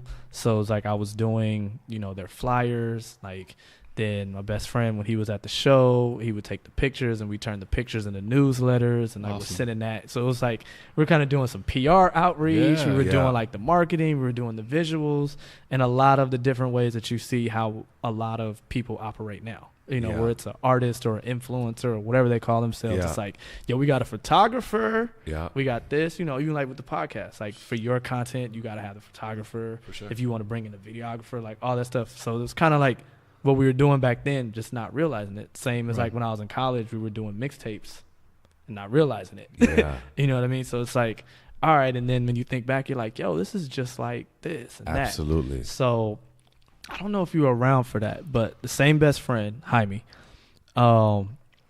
he developed this social site similar to MySpace called Blink, BLNK. And basically one of the pushes was to give it kind of like same premise as Facebook, MySpace, but he wanted to really have a push for music artists. So like some of the first promotion he did, like he did a thing for Dom, he did a thing for You and I, he did a thing for Pac Div, he did a thing for Blue Collar, J Davy, and Diz. So, and then like the house he was renting, like he had a lot of space in the living room. So I think there was a 8.5 magazine. They shot that photo shoot right in his house, and that was like the whole New West type of feature they did, and like they shot all of that in his house. So rewind to when they're doing the residences, that's literally when I met Pac Div. Wow. So a lot of people, if they don't know, Mibs and like Mike and Gabe are younger cousins of homie Basic from Blue Collar. Wow. Taryn Stevenson, who, Black Scale, like Terrence everywhere. Yeah. And I've known Terrence since high school. We went on college tour together, things like that. So we were doing all of that, and right before I met them at a show, Mibbs was actually at my mom's house because he knew a girl that knew my little brother. And so they're talking, they're connecting. Like, she had to come pick up something from him because they were best friends at the time. And then they're like, yeah, he's like, I rap, da-da-da-da-da. Like, cool, all right, you know. So I'm at a show. They were doing like a special show with Temple Bar. I don't know what it is now. I think Zanzibar, whatever, in Santa Monica. It like, had like 15 iterations since whatever it is now. So Temple we're Bar there, was and I'm awesome. walking in, getting ready, you know, start shooting or whatever we were doing. And someone just grabs my arm. And they're like, yo, you Chris's brother. And I'm sitting there like, dog, who the? And I'm like, yo, yeah. He's like, yeah, I was at your house for that. I was like, yo, yeah, okay, what's up? He's like, yeah, man, like, we're doing the 99-cent special next week, but my cousin wanted me to come down and check this. And I'm like, all right, like, who's your cousin? He's like, yeah, my big cousin, he rapped, like, you know, Basic the Mayor. And I'm like, bro, that's why I'm here. Like, we do this. And he's like, what? No, dog. Like, so we chopping it up. We talk. He's like, yeah, man, I want to get with your brother. Like, I know he know it. It's like, all right, cool. I was like, he's like, this is my brother Gabe. He's like, yo, what's up, man? He's like, this B. And I'm meeting all the crew. Yeah. And then they come out, and I think they did the song Act Like You Chillin'. And I'm like, yo, these boys is on some whole other shit. And around the same time, my brother's at LMU, and he's in school with Thurs. So they're at LMU. Wow. They know each other. So, like, Thurs at the time is, It's coming together. Yeah. Like, Thurs is still in Rapture Camp. So, it's, you know, it's for them. They doing all that. And, like, they're putting together shows. And then, so at the same time, it's like, and I remember, I think I went to a studio session because Chris was doing a verse or something with Thurs and someone else on the song. I walk in, they were waiting on their session. Bad Luck's in the booth. I'm like, I hadn't met Luck yet, but I'm like, yo, I don't know who Fat Boy is in here, but he going. Yeah. You know what I For mean? real. And it's THX on the boards. THX had asked Luck to come in because it was mainly THX's studio. Wow. And then one of my other homies that I put on the showcase that I went to college with, he recorded there sometimes too. And I'm like, I've been here before. Like, what's going on? Yeah. And I think at the time it's part of like on the side, because I was done with the promoting thing, but I was still kind of working part-time. And I think it was right in there, and then also right before I started that first full-time job. I basically turned Eazee Street into a T-shirt company. Well, there was no Eazee Street, but that's what it was. Because it was one of those, if I had broken off to start my own promoter company or whatever, that would have been the name. Got it. And Eazee just Street. coming from the idea of Eazee, and I was just like, Eazee Street, clicks. Yep. I put a logo together. It was like a street sign, Eazee Street. I think I put like 3900 because I grew up off 39th Street in Crenshaw, whatever. Like, and it was like basic, and that was like the era of the iron-on T-shirts. Absolutely. So it was like I would just take a picture, put like some clever little quotes, and be like, "Yo, I need that." All right, how many? Yo, I think my brother want one too. Like, I was doing line sheets. Like, here you go. Yeah. Like, yo, email that off, or like sidekick email. Like, yo, this what they look like. Like, all right, you know, run it. And then when I was doing that, like, one of the mentors, he was working for King magazine, and he was doing something with Tyrese. He was like, yo, Tyrese wants to start a magazine, but he needs some promo tees. And I remember I went like downtown and bought like fucking 100 T-shirts at some wholesale place. Went to Staples, bought a bunch of iron-ons. I'm printing out the shit. Iron. Yep. And mom's like, yo, what the fuck are you doing? And I'm like, yo, I'm about to get this paycheck. And she's like, whatever you got to do. Yeah. Like, you know, like, but she just saw it from the standpoint of like, he's doing something like in the realm that he wants to work in.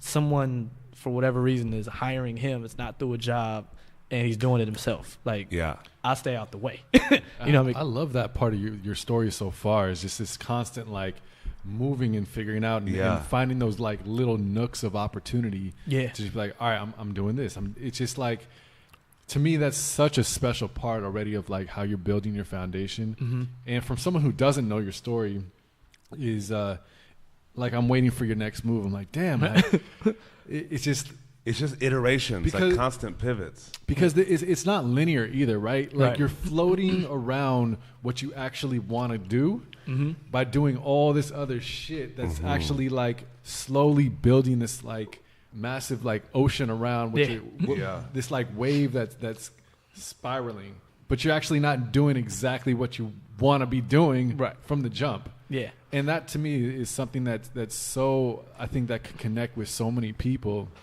because when you jump off to aspire like what you want to do, whether it's being a musician or anything that doesn't have like a very linear path, the real fucking journey is doing all the shit around it to try to get that to pop off and make it happen. And so all these little things, but it's connecting the dots too. So like what your vision is from day one is nowhere near the actual journey to get there. Right.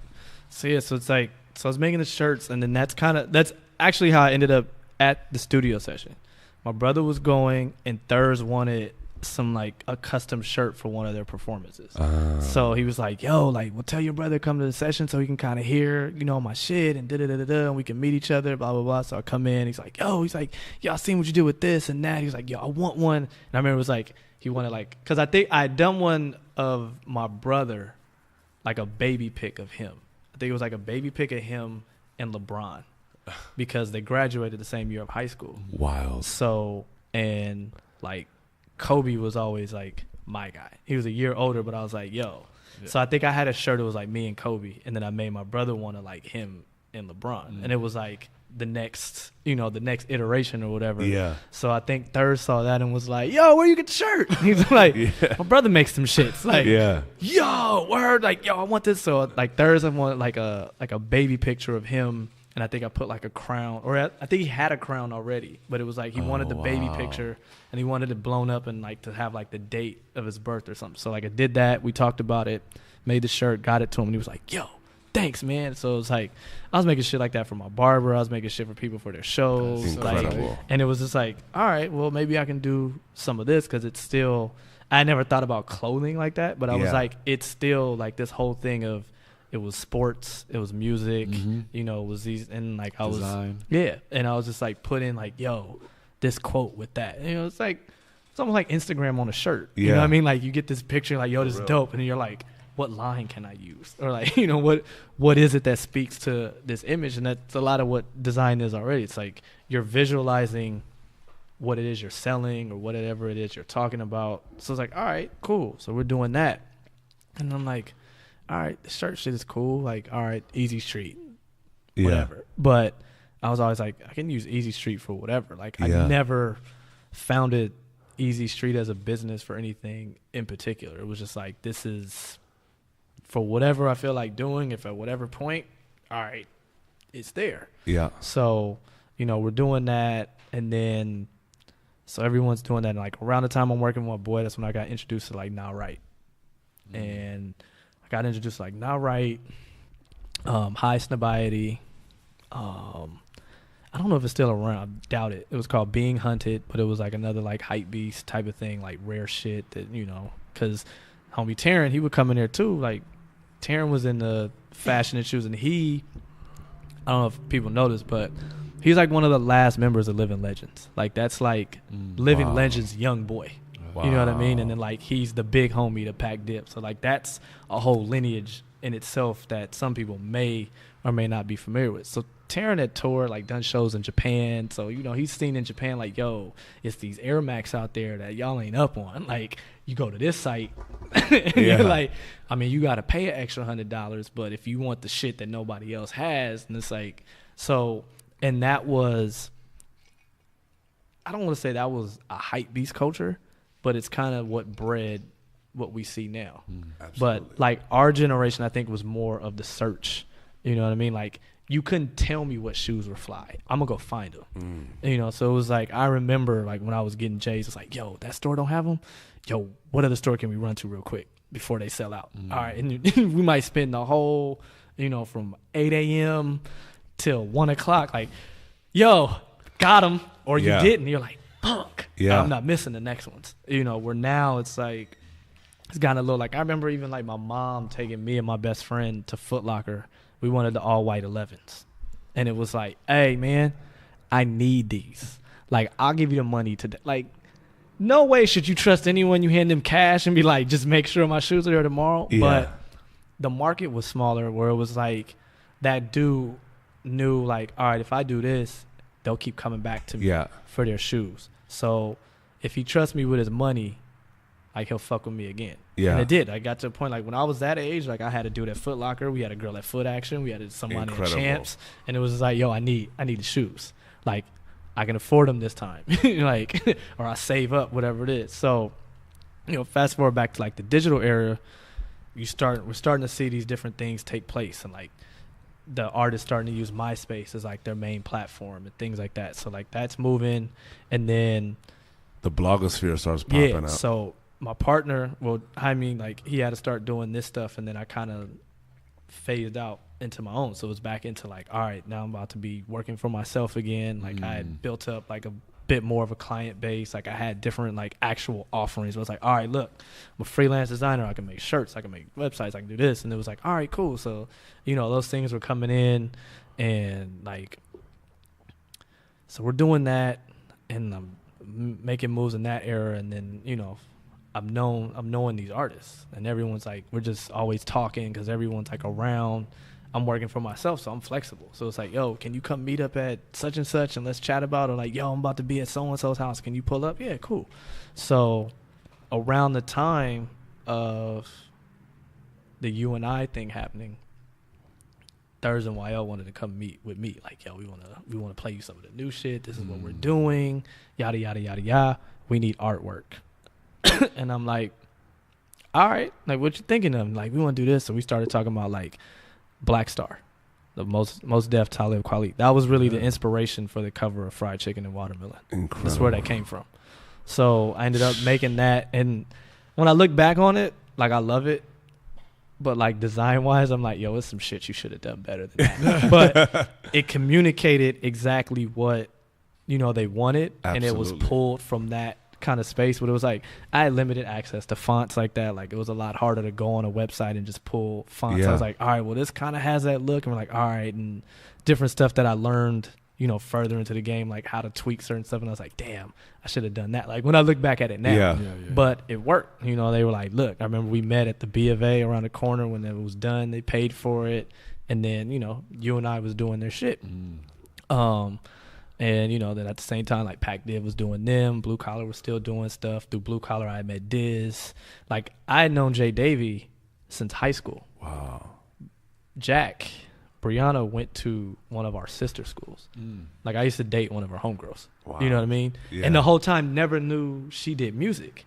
And then one day incredible. I'm sitting at Jaime's house, Terrence over there, and he's like, yo, did you know that Brooke and Brianna do music? And I was like, what? And then I forget the video, but it was like with the robot in it, and she's like kind of making out with the robot, and I'm like, yo, this shit is fire, but had no idea that they did music. You know what I mean? Like those were always just like, yo, at the parties they're here, or like at this family, this, like they're gonna be there. Yeah. I'm like, this is crazy. And I'm just looking, and at the same time I'm looking at the blogs, and I'm like, yo, it's a lot of fucking talent in the city. You know what I mean? I'm like, why is there no platform for us? And I'm looking, and I'm like, nah, right, co-signing, and there was nothing to take away from any of them. I was like, yeah, I fuck with Wiz.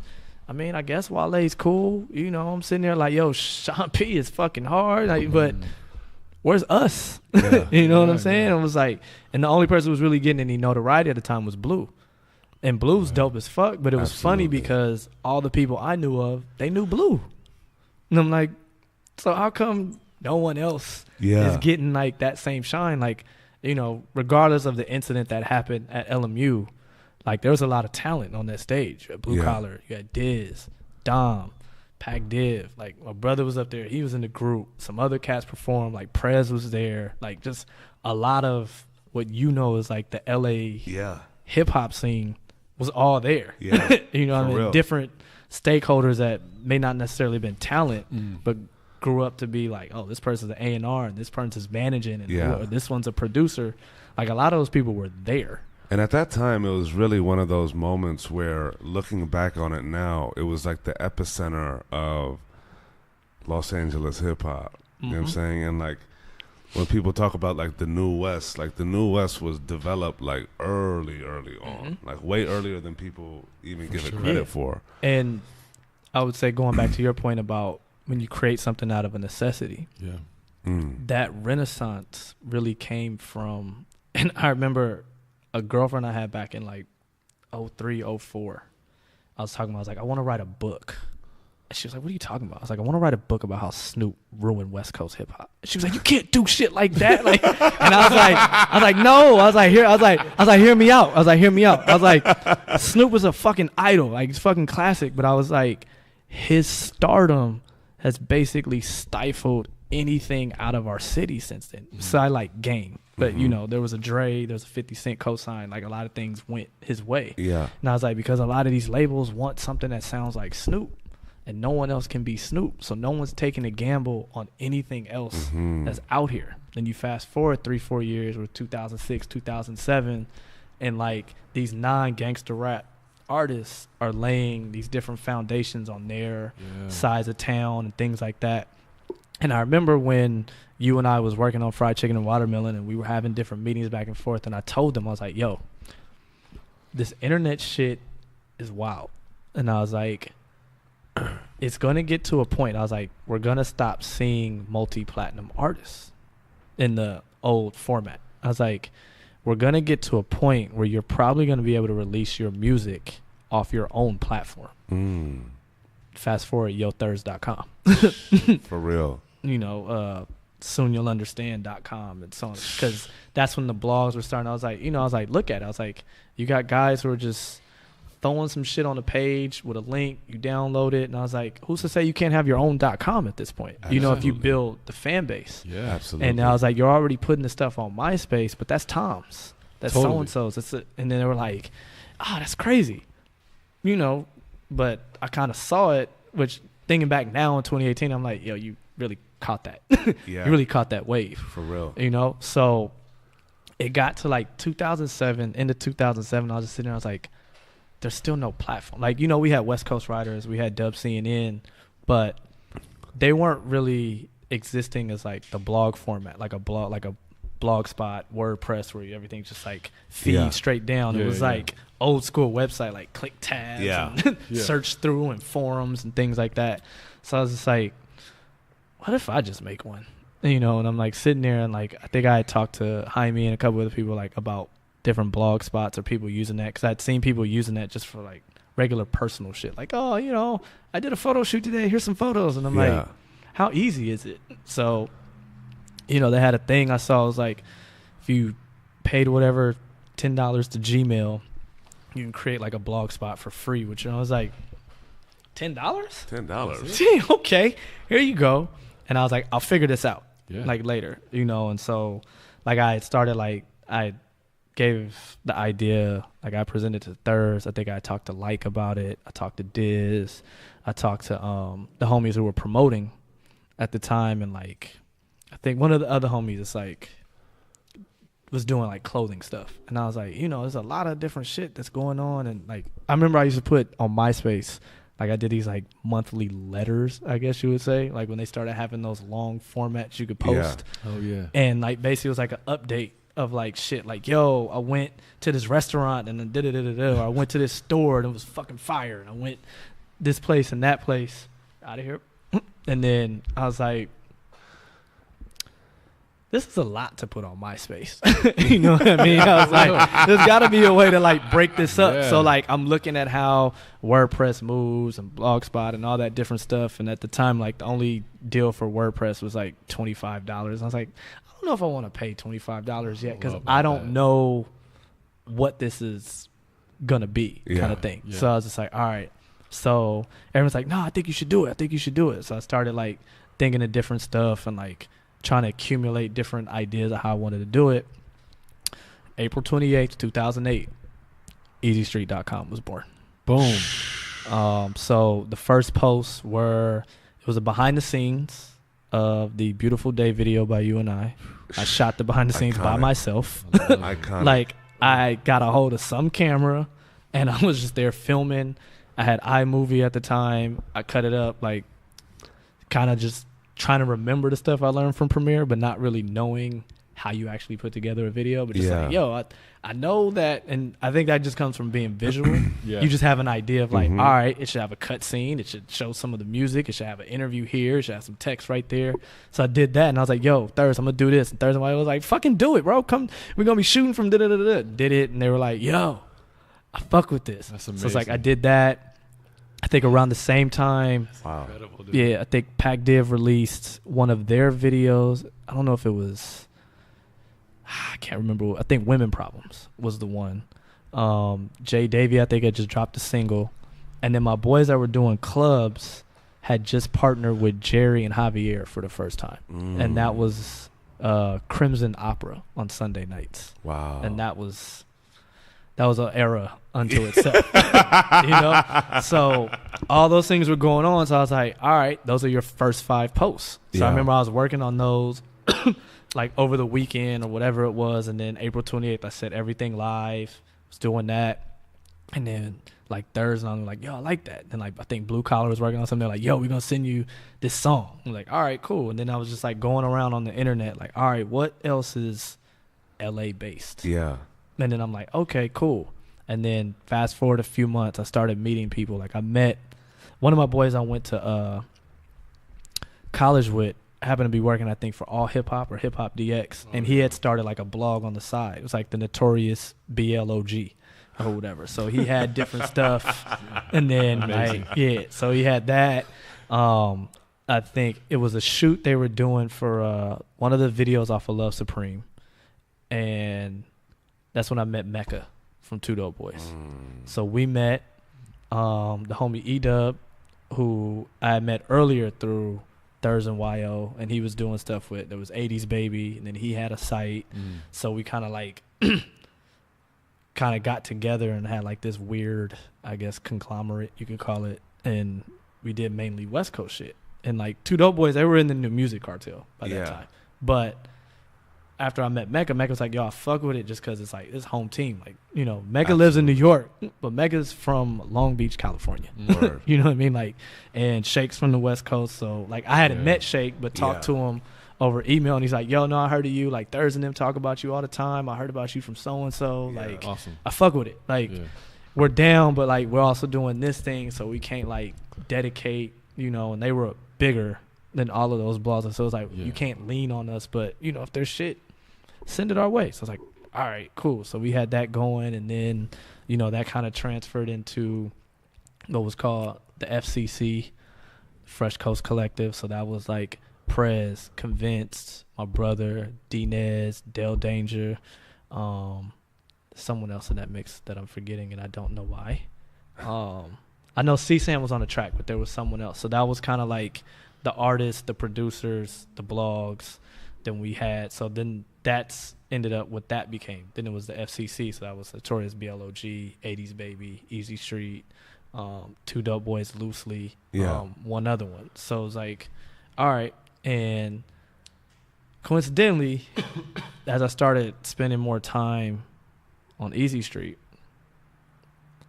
the freelance work started drying up because there was another market hit. So like I had a company where I was kind of like contracted on a part-time basis, but it was like they gave me X amount of hours per month. So it was like, yo, that's steady money. We good? Like, all right, cool. And then I can fill in the blanks here and there. And I had people like, yo, I need da-da-da-da. All right, that'll be that. So I was like, all right, cool. And then, you know, you're not thinking about it at the time because the blog itself became like a job.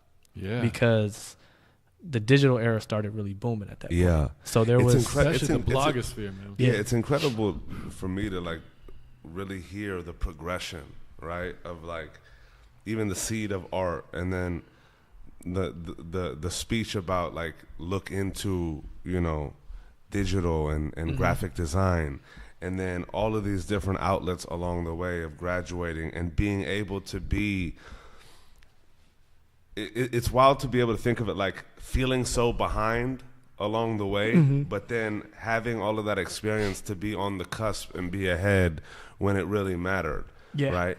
And then at that same time, it was providing such a value for Los Angeles and LA music and artists that it allowed, you know, Easy Street to really become such a staple in Los Angeles and West Coast hip hop.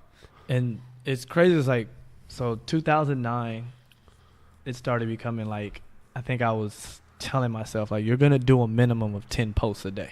Like, if you didn't do 10 posts, I failed that day. Well, you know, it was and crazy time. Like, and I was working for myself. So it's like, you're making your own hours. So there was certain stuff where I'm like, oh, I can knock that out in 3 hours. I'll do that tonight. Yeah. You know what I mean? Like, I check the email, or email come in like, hey, yeah, I'll take care of it. You'll have it tomorrow, you know, whatever, 24-hour turnaround. Don't worry about it. And they're like, all right, cool. Were you generating any revenue from it at this point? From Eazee Street? Yeah. No, not at that moment. So just to think, like, how much, like, you're talking, this is like a full-time thing and you're not making any revenue. None. Just so like, the listeners know, like. I was broke. Well, not just yet. We'll get to that. There was a stage where definitely broke. So 2009, it starts moving. I'm like, all right, 10 posts a day, so on and so forth. I'm doing that. And then, you know, as that's progressing, was very, like, hands-on because it was just me. Yeah. There was no one else. So it's like, if there's an event, okay, I'll post it, and they're like, yo, I got you on the list. Come to the show. Or like, yo, there's a store opening. Come to the store opening. Come to this meet and greet. So I'm there, and I'm interviewing, and then I'm meeting people, or I'm going to certain shit, and people, you know, they're working for actual outlets, and they're sitting there like, yo, so who you here for? And I'm like, my shit. And they're like, oh, what's your shit? I'm here. Yeah, like, I was a designer, so I had business cards. It was like, it was the same banner that I had across the site. So I'm giving it like, oh, I seen this site. This is you? Oh, shit. Then, you know, I'm like, all right, but it was local. So I'm not thinking anything. And then I think towards the end of 2008, was it? No, that was 2009. We did an actual, like, showcase. But in 2008, we did what was that? Now I'm drawing a blank. But, so yeah, it was, but the thing about it too is, like, as a designer, I was like, all right, if I post something, I can make my own artwork. I can kind of, like, I was using templates per se, but I was customizing because I was like, I still want it to look like, represent me. I don't want this to look like what's out there everywhere. So I'm like, all right, I'm doing that. And then, you know, I had the emails on the site. So then people start, yo, hey, oh, I just figured out who you were. Oh, that's what so E-Dub told me, he was like, yo, use Twitter. And I'm like, yo, fuck Twitter. Like, what's all this social media shit? I don't need Twitter. Like, and Jaime had introduced me to Twitter in 2006. Wow. And he was using it strictly from the phone, like, not even from the app. And when he was using it, it was mainly tech people using it. So he was just like, yo, I'm in a fucking group, you know, it would come through looking like a group chat because it was going to his phone. And he's like, yo, I'm talking to, like, the director of SEO at analytics for so-and-so. This is a dude from Microsoft. And I'm like, yo, this is some real nerdy shit, bro. Yeah. But I know you're into the nerdy shit. Yeah. Like, I've done some nerdy shit, but, like, your nerdy shit is here. And that's why we fuck with each other, too, because it's like, yo, like, learn from each other. And that was so early. Yeah. And, like, while he was doing Blink, started the Blink booth. It was a photo booth. And now, I don't know if you've seen it, but is evolved into Lindsley. At the Parlor, there's a whole booth. Wow. The one that's like this size and touchscreen. Yeah. It's his. Wow. So, you know, he's like, well, from tech and software, like, that's kind of how I got into this. I'm like, all right, cool. So 2 years later, when E does like, yo, you should use this on some music shit, I'm like, yo, they ain't nothing but fucking nerds over there. And he's like, look, hold on. And he's like, look, when I started feeding my blog posts through Twitter, I started seeing more traffic. Like, people started finding me, and I'm like, I don't know, man. And then, like, I'm meeting other people like, yeah, you know, you got a Twitter? And I'm like, all the artists are like, you got a Twitter? And I'm like, no. And then after a while, I was like, back of your mind, I guess I need to get a Twitter. So I get Twitter. I figure out how to make, like, the post feed into the Twitter. And then, like, you know, artists will see their shit. Then they start posting, or, like, their publicists will start retweeting. And then all of a sudden I get emails like, hey, I saw you did it. Can I send you more shit? And I'm like, yeah, sure, whatever, you know. So through email, I'm meeting TDE. I'm meeting, you know, Problem. I got reconnected with Luck because I met Luck again through Blue Collar at one of, like, their specials. And then when I started doing the site, we reconnected, and I'm like, yeah. I met Miguel when he was 16.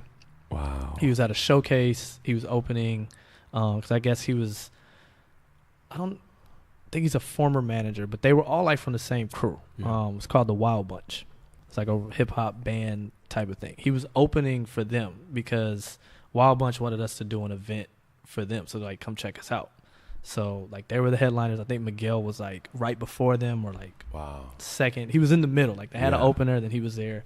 And I'm watching and I'm like, I turned to my boy, I'm like, yo, I need to know who the fuck he is though. Word. I was like, that's a fucking star on stage. Yeah. And he's like, oh, he's pretty good. He was like, you know, I was like, that's not the headliner though. And he's like, no. He was like, you'll know the headliner because it's like a full on band. I'm like, okay. So I think in that band, Brian and Mac, Fisticuffs were in that band. Wow. So when that all disbanded, like they're all still in that. They're all still in that conglomerate. Yeah. Damn. So full circle. Yeah. Shit. So fast forward, I'm in a barbershop, and I look up and I'm like, this kid looks familiar. Like, who the fuck is this kid? Yeah. Like, why does he look so familiar to me? And I'm looking and I realize that it's him because some months before that on MySpace, my homegirl Dominique and Chastity, I was with them, and they're like, yeah, the homie Miguel, and they're showing me, you know, short thing is like shit that, you know, was out, but a lot of people didn't know. So like they're playing that, I'm like, yo, this shit hard. And I'm like, okay. Like Dominique's like, yeah, I think I'm gonna have a perform on my birthday. Like, you know, I've known him. I'm like, nah, yeah, okay, cool, like whatever. I'm like, so when it's at the barbershop, I'm looking, I'm like, where do I know him from? Yeah. And then it clicked. And at the time, my homegirl was dating Brian. And it just like, for whatever reason, while I'm sitting there, it all came together at once. So like I'll go over, I talk to him. And I'm like, yeah, like, you know, I know this person. And, you know, so-and-so told me about you. Then I just found out that Brian, and then he's like, yo, you know the whole shit. Oh my God. Like, so we start chopping it up or whatever. And I'm like, yeah, I started this site recently. Like it's all like LA focused, like it's primarily LA, like whether it's fashion, sports, like whatever, you know. And he's like, that's fucking dope. Yo, I'll take your card, I'll email you, whatever. Like back when AOL and GChat was first, like when people were kind of moving from AIM into GChat, like me and Miguel would like randomly talk on GChat, and Miguel hit me up like, yo, what you think of this song?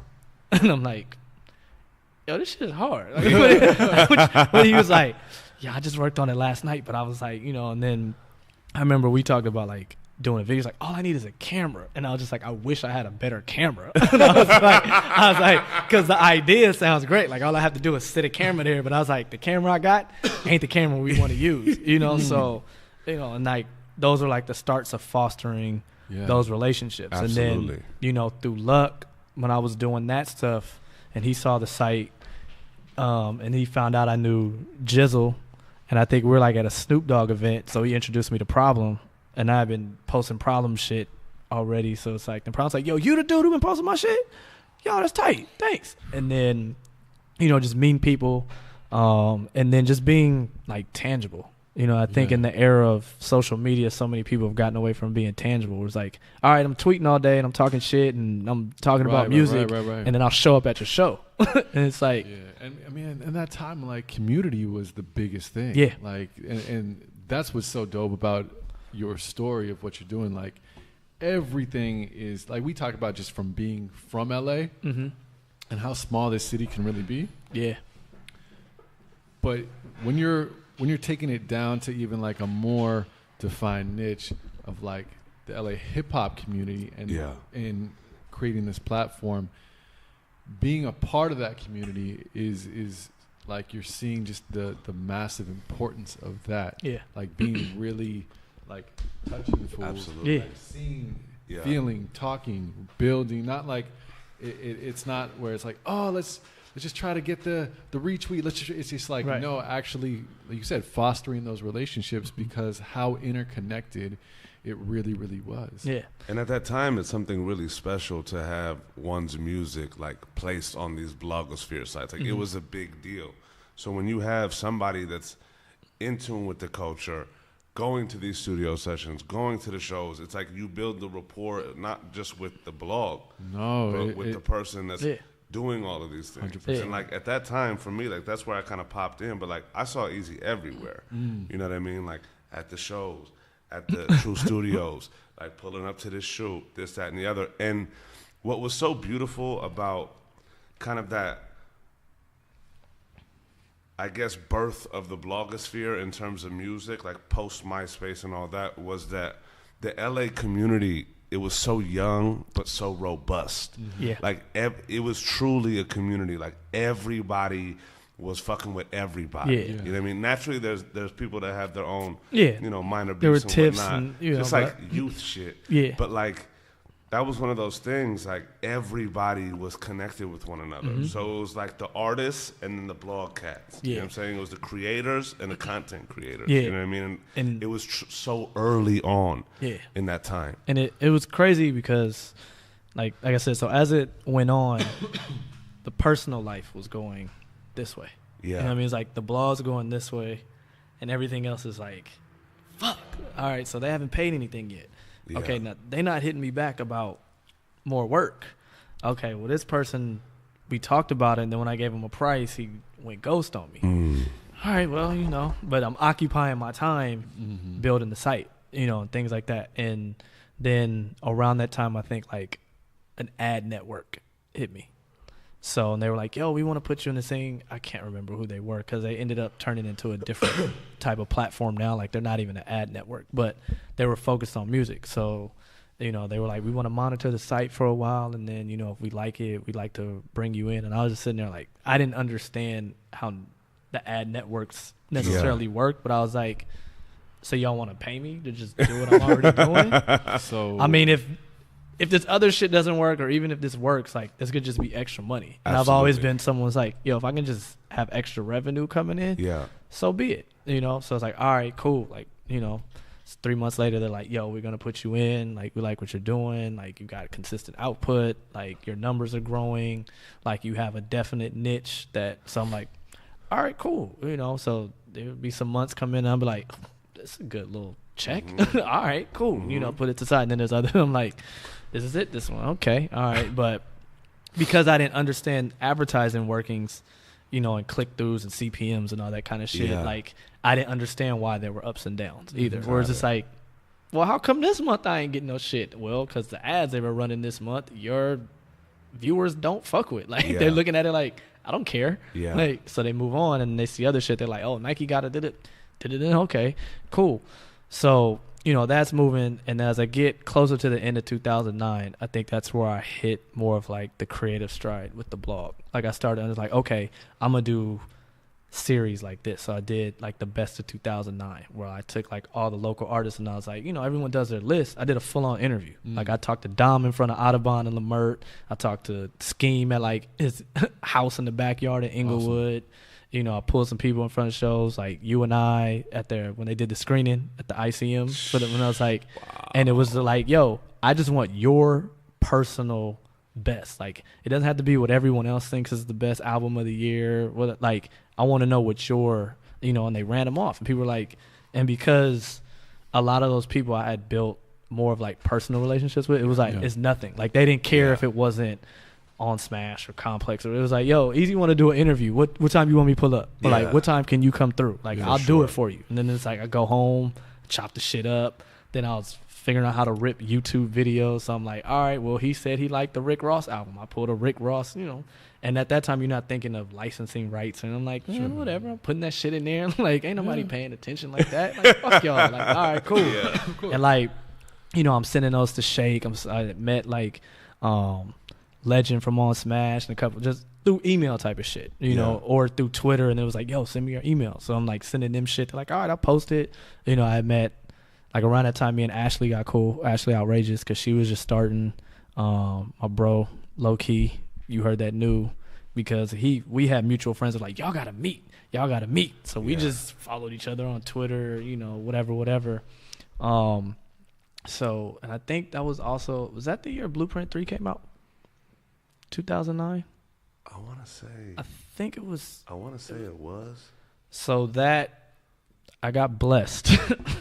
Someone sent me 3 tracks from Blueprint 3. And they were like, yo, we love what you do for the city. but like you need some shit like this. Ooh. So they sent me Ooh. the Drake and Jay-Z track, whatever tracks Timberland produced. It was like, I think there was a Rihanna one and something else, like not the one with Kanye, but somewhere she was like on some offbeat shit. They sent it, so I posted those. Wow. And then people saw it and people were like, yo, this Jay-Z Drake track, oh God, you know, people going crazy. Like, and a lot of it was just the homies, the locals. Like, you know, people like, they're like, yo, you got what? And then, you know, then Shake saw it and it's like, yo, and then Shake posted it and credited me. He was like, yo, this came from the homie Eazee. Awesome. Low key was like, yo, this came from Eazee. Awesome. Yeah. And then to the point where, because the labels would send shit to them, leaking it, but then act like it wasn't from them. Right. So they started hitting them up like, yo, who's Eazee? How the fuck he get this? Wow. And so low key hit me like, bro, we just gonna take the heat for it and tell them that we, you know, gave it to you to premiere just because we've been doing shit with you. But whoever the source is, like, don't, you know, if they hit you up, don't respond. And like, that was like that era where, not era, but like moment where I was like, yo, there's motherfuckers out here on the internet that fuck with me. Yeah. You know what I mean? But it still wasn't tangible, but it was like, yo, that was crazy. So it's like, I sent it to all the local, like I sent it to Orator and I'm like, yo, I'm coming to Guys and Dolls tonight. Play this shit. Yeah. And like he plays it and he's like, yo, we got this shit fresh from Eazee, LA, da-da-da-da-da. And I was like, this is cool. Yeah. Hey, this is cool. But you know, at the same time, I'm like, but you know, I'm not really making any money right now. So it's like, Isn't that crazy though? Yeah, like this is like the height of your story so far, right? Right. This is like a high point of you've built this, you get blessed with this opportunity, all eyes are on you. Right. But and then on the exact opposite side, I'm like, it's not like I'm about to come It's through a and pop big this moment, bottle. but We're like, here, but Yeah, like it's a Kinda big not. moment, but I can't come in there popping bottles like, yeah, I'm Eazee, what's up? Like, yo, let me take that, let me get that I love Corona, that, bro. Yeah. Like, you know what I Yo, mean? you want Like, a drink? Actually, yeah, I do. Or it's like, you know, Yeah. milk. Yeah, like, Can I you get a know, meal too? Yeah, my boys, they promote the club, so it's like, here's some drink tickets, but Yeah. like, I'm not in there like, yo, this is like, thanks, hey. You know, For like real. people coming up like, yo, I was on the site today, I saw, yo, Yeah. that's big, dog. And I'm like, hey, you know, like I'm like, yo, thanks. You know, it's humbling, it's dope. But like in the back of my head, I'm like, yeah, this means nothing financially. Yeah. Can I ask you real quick, like what kept you going up, like the massive persistence you had to have and consistency and going and going and going And without grit, bro. without getting Yeah. any return, without being like through the competition, through all that, day in, day out, keep doing it without a penny in sight coming back your way. It was love, really. Like, it was love, and it was a creative outlet for me. And it just felt like, to me, it just always felt bigger than me. And like, I think my brother and a couple other people know what there's an actual metaphor for Eazee Street.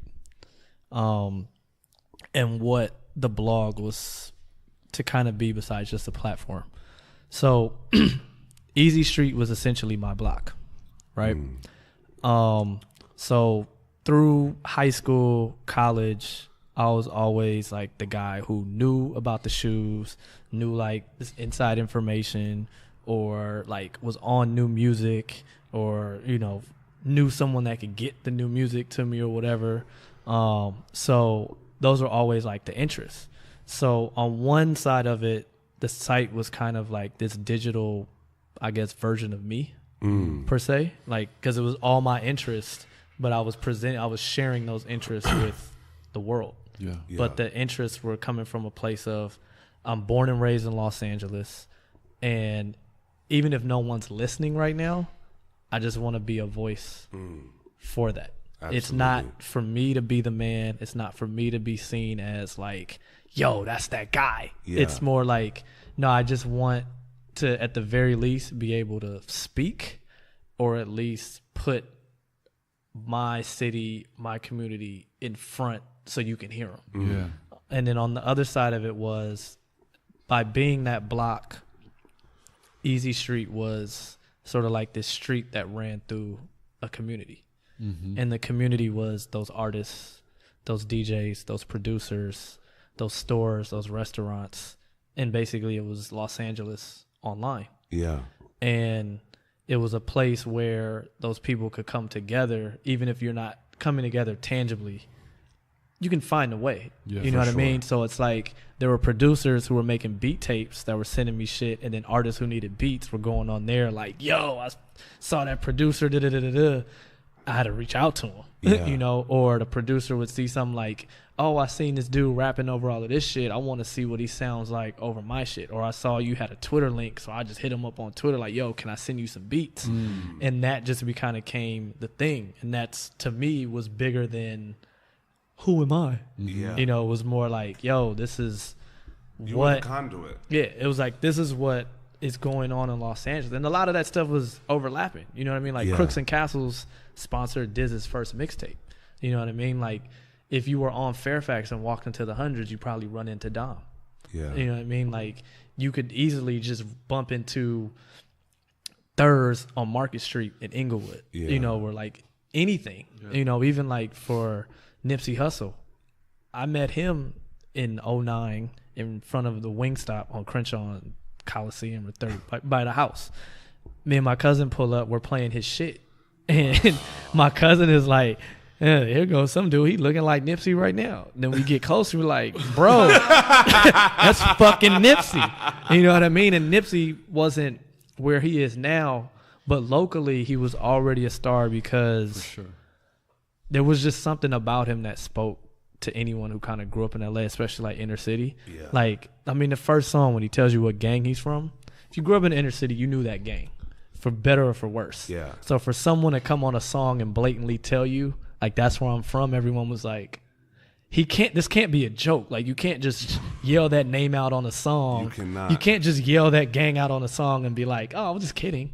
Like, there's a lot of repercussions for that. Yeah. You know, so, and just like the way he talked, the way he moved, like, even if you weren't a gang member, you probably knew someone who talked and walked just that way. So he's like, I know where you're coming from. Yeah. You know what I mean? And it was authentic. And, yeah. And like, for me, I had friends of family that were like babysit me when my mom was teaching, and like, yo, there's no after school for you just to be hanging out at. They lived over there where Nipsey talking about. Like, I was on Hyde Park and Fifth Ave, 60th Street by the train tracks. So it's like, if I had spent more time with that side of the family as I got older, there's a good chance I probably would have met Nip. Yeah. You know, or anything like that. So, you know, I was over there, and then also where I grew up, and it's like, yo, he's right around the corner from where I go all the time for Wingstop. And then him just like, yo, you playing my shit. So he comes up, says what's up. Like, I told him about the site. He's like, yo, give your info, you know, to my boy Adam, who's like his right hand man. Yeah.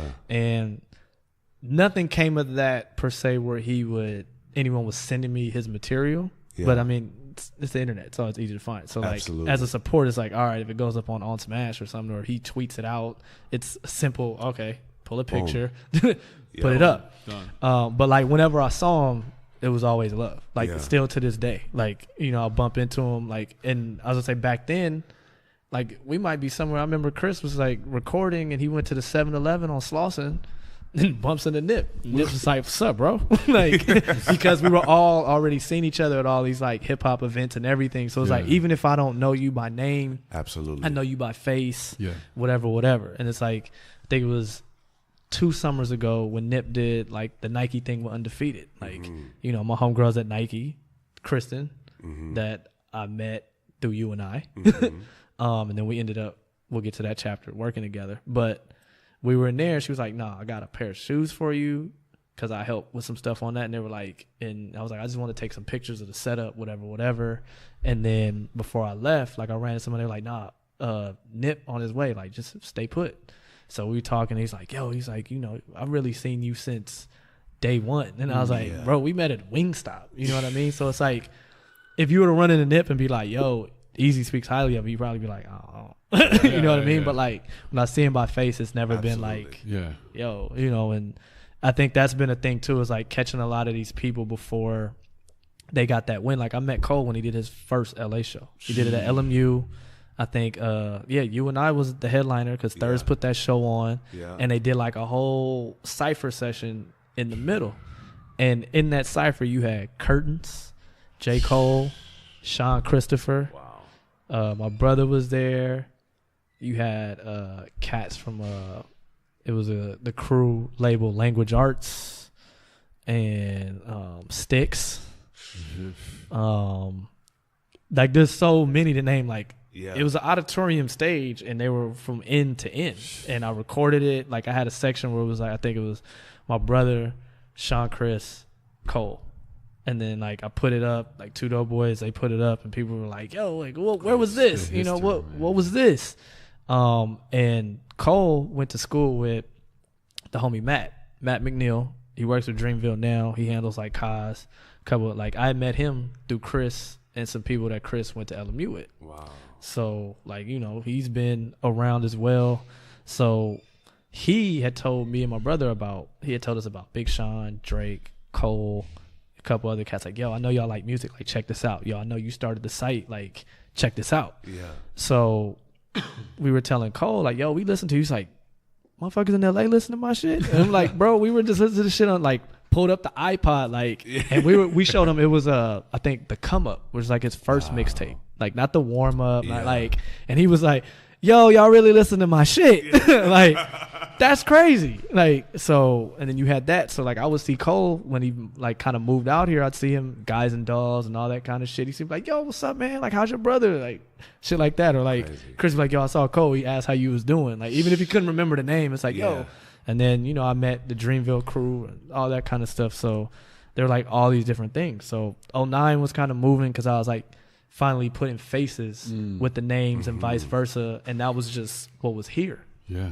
So 2009, I did the best of. I did a couple other, like, I guess you'd call it series that I started putting together on the site. So there was like different types of content that people could expect.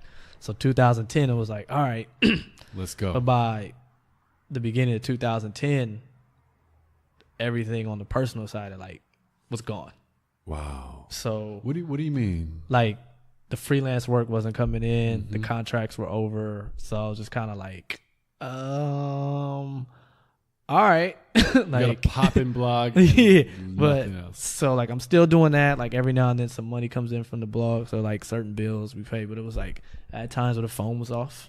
It was like, or you just wait for the Wi-Fi. Like, yeah, everything's fine, man. And even at that though, like, what was your mental state in that point? Not in terms of like it was mental health, but just more in terms of like it was back frame of mind. It was back and forth because it's like you're doing something that felt bigger than you, so it felt like there was a purpose to it. Yeah, that's what it's like being in a band. Yeah, so it's like, all right, well, and I've always been like, I guess you call it like the team player. So I'm like, no, this is moving. It'll probably lead to something. Like I'm doing like this other stuff will come back. Like, cause I'm still looking at stuff. I'm still like reaching out. It's just things aren't coming in as fast. But in hindsight, when I look back, it was like there was really nothing there. Like at the time, you're like, it'll pick back up, whatever. Right. But then you fast forward and you look back and you're like, yo, that was like a whole 3-4 months where nothing was coming in. Like, no, bro, it's not picking up. Like it died. But in the moment, you have so much belief and the faith is there. Yeah. Faith. It's like that. That's it's literally only one away. Yeah, that's like, only one away. Right. Yeah. You never know what it'll be. And the crazy part though about that with anything, whether you're like building a company, whether you're in a band, or it's like it starts to get like the longer you're in it, the bigger it gets. Yeah. So you're like I can't back out now because like we're already here, and if we just get here, right, it's like kind of like curse about it for sure. Like you almost go too far, where like you can't just turn back anymore. You know? And so I was neck deep in it. Like I mean, at that point, you might have underwater. Like I'm swimming through it at this point. And then South by Southwest was coming around, and I was like, well, regardless of anything, I don't think I'm gonna look into any other move until I do South by Southwest. Like some just said, you got to go to South by Southwest, and I think Prez had been talking about it. My brother wanted to go. Like we were strategizing. Like my boy, he was like done with film school, kind of working, but not really doing what and he was like, yo, I just want to shoot for you kind of thing. And then like he had talked to Prez about shooting. So it was like, look, we just gonna mob out to Texas. We're gonna drive this drive. You got the SUV. We're gonna go. Like I had cards, whatever. I'm like, I'll network, meet some people, we'll figure it out. Yeah. Like, I figured out a budget. I had some money that I had to the side. I was like, all right, well, if this is all it'll take to do that. And then our boy's like, look, I got access to all the spots that are open bar, so you ain't got to worry about paying for drinks. I know a bunch of spots where they just give you food. So he's like, we basically aren't going to have to pay for any of that type. Like on a late night snack or something, like you might need a little something, like there's dollar mint. Like I was like, so it was almost to a point where I felt like that starving artist on the road. Yeah. It was like, for real. Like it was like, I'm not the talent, but we're all basically living this same thing. Like, you know what I mean? Like it's like 6-7 of us in this room, like whatever it is. So we get out there, and there were people I had talked to through email or Twitter, and South by was so dope because especially that year. I was really putting names to faces that weren't local.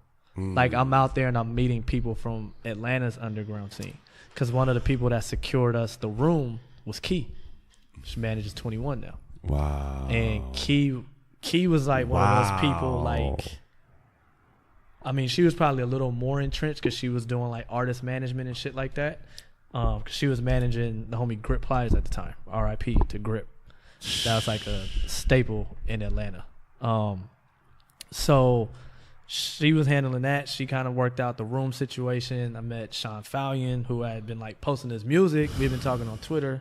Never met. Like he was from Philly but moved down to Atlanta, so he was entrenched in that scene. Met Key.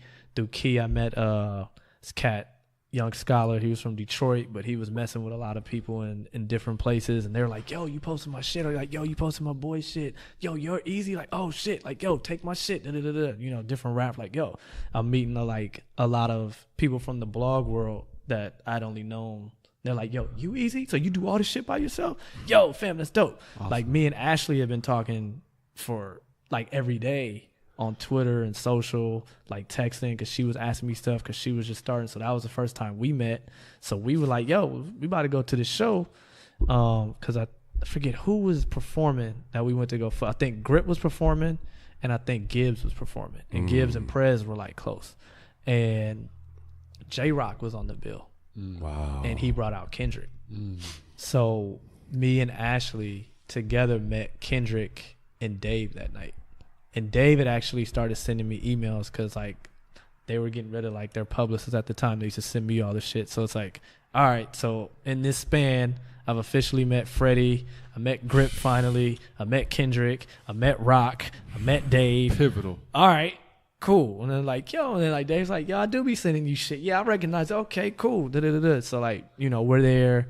And then, like, 2010 was, like, a transition period for South by. Like, to me, really that was the last time that it wasn't corporately infiltrated. Yes. Like, you could see the money coming in, but there was still so much, like, discovery to it still. Yes. Yeah. And it kind of mirrored how the blogs were at the time. Like, the blogs were very, like, it was very self-discovery. Like, I might go to 10 blogs and find 10 different things. Yeah, now it's like a music festival. Yeah, and it was like, the unofficial events at South by were just as dope as the official. Absolutely. So you didn't have to have a band to go. It was like, yo, this shit sound cool. Who's in here? So that was cool. And then, as I started seeing that, there were different TIFFs at home, and Anush could speak to it. And I remember pulling a bunch of people to the side and just being like, yo, there's money out there for the city. There's a lot of people looking at us. So whatever we got at home, leave that shit at home. Yeah. I was like, we got to support each other while we're here. And, people were like, all right, because there are definitely people I was close with on different sides of different beasts. And I was just like, not here. Yeah. Like, let's not do that here. Yeah. I was like, so if somebody from LA got a show and we ain't got nothing to do, we mobbing to the show. Yeah. You know what I mean? And we gonna fucking show love, whatever. And if we got to go home and y'all got to catch a fade on the corner, so be it. But while we here, LA is together. It's bigger than us. Yeah, and that's what it was. So, like, everything has always felt like it's bigger than that. Yeah. And, like, I tell people all the time, it's like I look at it's like, no one person will ever be bigger than the culture. No. Like, no player is ever bigger than the game. No. So. That's a bar. to me, I was like, yo, we gotta do this. So I remember it was a show, and it was mainly all Chicago people. And because it was like, the different days were based on different sections, but there was no like West Coast. So for the Midwest, they asked Dom and Pac Div to perform just because they were cool with a lot of different people in the Midwest. So, you know, a lot of us that were out there didn't have any shows or anything affiliated at the time. So I was like, let's go to that show. So we mobbed over there. We came in like, it was probably 20 deep. We took a back corner. We were there. Pac Div came out, did they shit. We standing on couches, we yelling, we just reciting the words. They did Mayor, we doing the dance. Everyone's like, yo, these West Coast motherfuckers is turned up. Yeah. Okay, all right. You know, Dom comes out. He was doing a lot of new shit, so like we didn't know the words, but it was just like, yo, we just gonna yell, we gonna, you know, and they like, yo, you LA niggas is wildin'. Like this is, yo, LA is out here, we fuck with y'all heavy. So, you know, and then they were like, yo. And then I remember the homies from Atlanta were doing a show, and Grip had a song that like we all fucked with, and then he had been recording some shit with like Prez, Chris, and he was like, yo, y'all come out and do that shit after I do that shit. So we in there, we turned up, everybody jumping around. Like, I gotta find all that footage because it's somewhere. So they wilding out, and they like, yo, you West Coast niggas, we thought y'all was Hollywood, like y'all out here, like we love it. Like, yo, come fuck with us at this show just because your energy is like, so it's like here. So then that one night, everyone ran into each other. We on 6th Street. It was like the busiest night because it was also St. Patrick's Day. Yeah.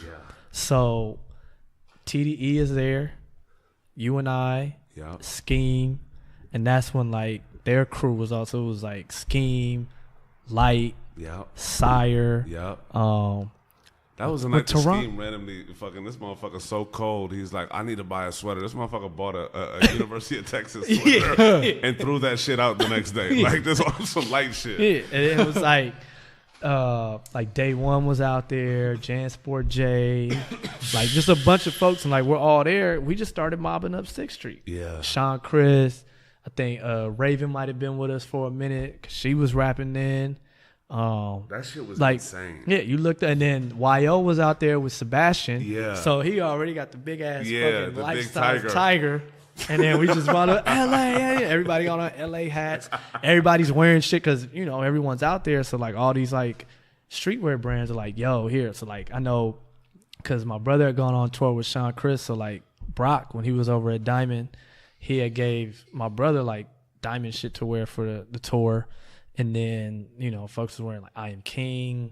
You know, Scheme had his connection directly with Nick Diamond. So, he was out there with Diamond shit on. So, it's like, it's all this shit from LA, and we're just oh, hey, let's walk in there. So we was in some shit, and it's like Kendrick, Rock, Ali, fucking, I think Dave was there, a couple other folks. Like we're all there. We're like, all right, fuck it. Well, what next? All right, let's walk over to this. It's some bar. It looked like they partying. Was going there, and it's like, yo, these LA motherfuckers is walking like 20, 30 deep up and down the street, but like having fun, like running into other artists, like, oh, what's up? That's so and so. What up, man? How you doing? Yeah, you know, we got LA with us. Like, oh shit, I see you, LA folks. All right, cool, dude. And when we came, and like I remember, I started a hashtag. It was South by LA because we had found out that so many people were all going, so it was like everyone's tweeting, and it's like, yo, I ran into so and so, SXLA, and it was just like everywhere. And then, like, it was just dope. So when we came home, there were all these people, like, starting to email all the homies, like, yo, man, good meeting you, and da-da-da-da-da. And, like, so it was crazy, but that was 2010. And then, you know, also in 2010, you started seeing, like, TDE was, like, rising. Yes. Dom was getting a lot of notoriety. You know, I think the rift with you and I kind of started, but, like, so there was a lot of things. Everybody was rising at that point, though. Like everyone was moving, but it was, you know, it was crazy because it was like you and I was going up, but then at the same time, like internally, you know, for those different reasons, and it was just like, but the thing was, it was like, yo, I told y'all South by was gonna be big, and when we came home, it was like, yo, that really was, you know, and so that started moving, and it was like, you know, you started hearing chatter from the labels like, yo, LA got a lot of things going on, you know, and when you're in the mix of it, like you say, like you don't realize it, you know. And now fast forward years later, like I'm talking to people like, you know, Tunji's over at Art, and he's like, man, he was like, you was ahead of shit, you know. And I'm like, what, me? He was like, no, he was like, that site, he was like. And then I was finding out later, like people who were interning at labels, they were like, yo, they were going on your shit to find LA artists. Like my boy Clash, he works with Rochelle Jordan, but he's from Virginia. She's from Toronto. And then he came out here. They had worked on some, like a remix for J Davy. They fucked with it. Spinelec introduced us. And Clash said when he moved out here, Spin was like, you got to meet Eazee. And he was like, this is sight. And he was like, yo, I was going on there because I was looking for local people to work with. So it was like, this is where all the LA motherfuckers are. And like, I started hearing those stories like later. So, you know, back, you know, in that era, like that's probably why it felt like it was a bigger purpose, because there were things happening. It's just monetarily it wasn't there. So, you know, I'm doing that, and then it's getting to a point where it's like, yo, it's no real money coming in. Like you going to shows, like that's gas money. You gotta do this, you gotta do that. Like, where's the money coming from? Where at least when I started, there was like some kind of backbone where it's like, all right, if I gotta go, I can do that. Right. So I'm like, fuck, like. You're an adult. You know what I mean? Like, at the end of the day, you're an adult, too. Like, it's different when you're, like, 19. It's like, all right. But I'm like, yo, you know, you Asian. You know what I mean? Like, I think when I want to say that was my 30th birthday. That was Gemini shit 1. And that was because Mibbs from Pac Div was born the day before me. So we had been talking like, yo, what can we do kind of thing? You know, like, celebrate our birthdays. Our shit's like a day apart. Like we always vibe. And was like, let's just fucking have a party.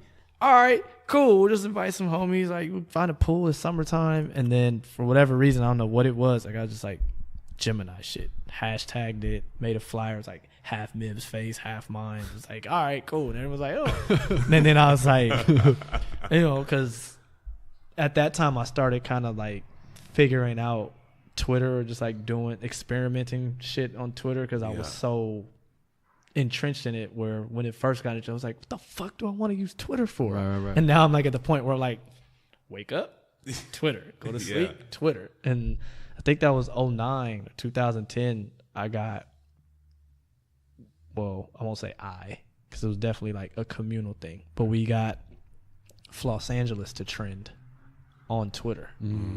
And that was so Los Angeles was a song.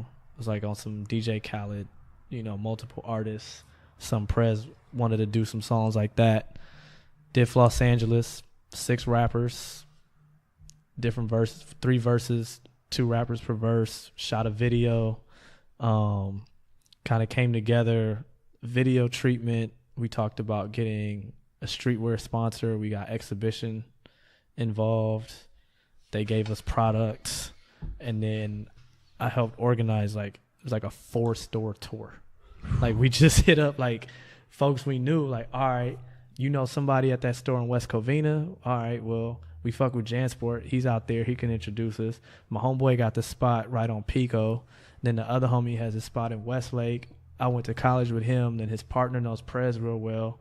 And then we had this, forgot what the 4th store was.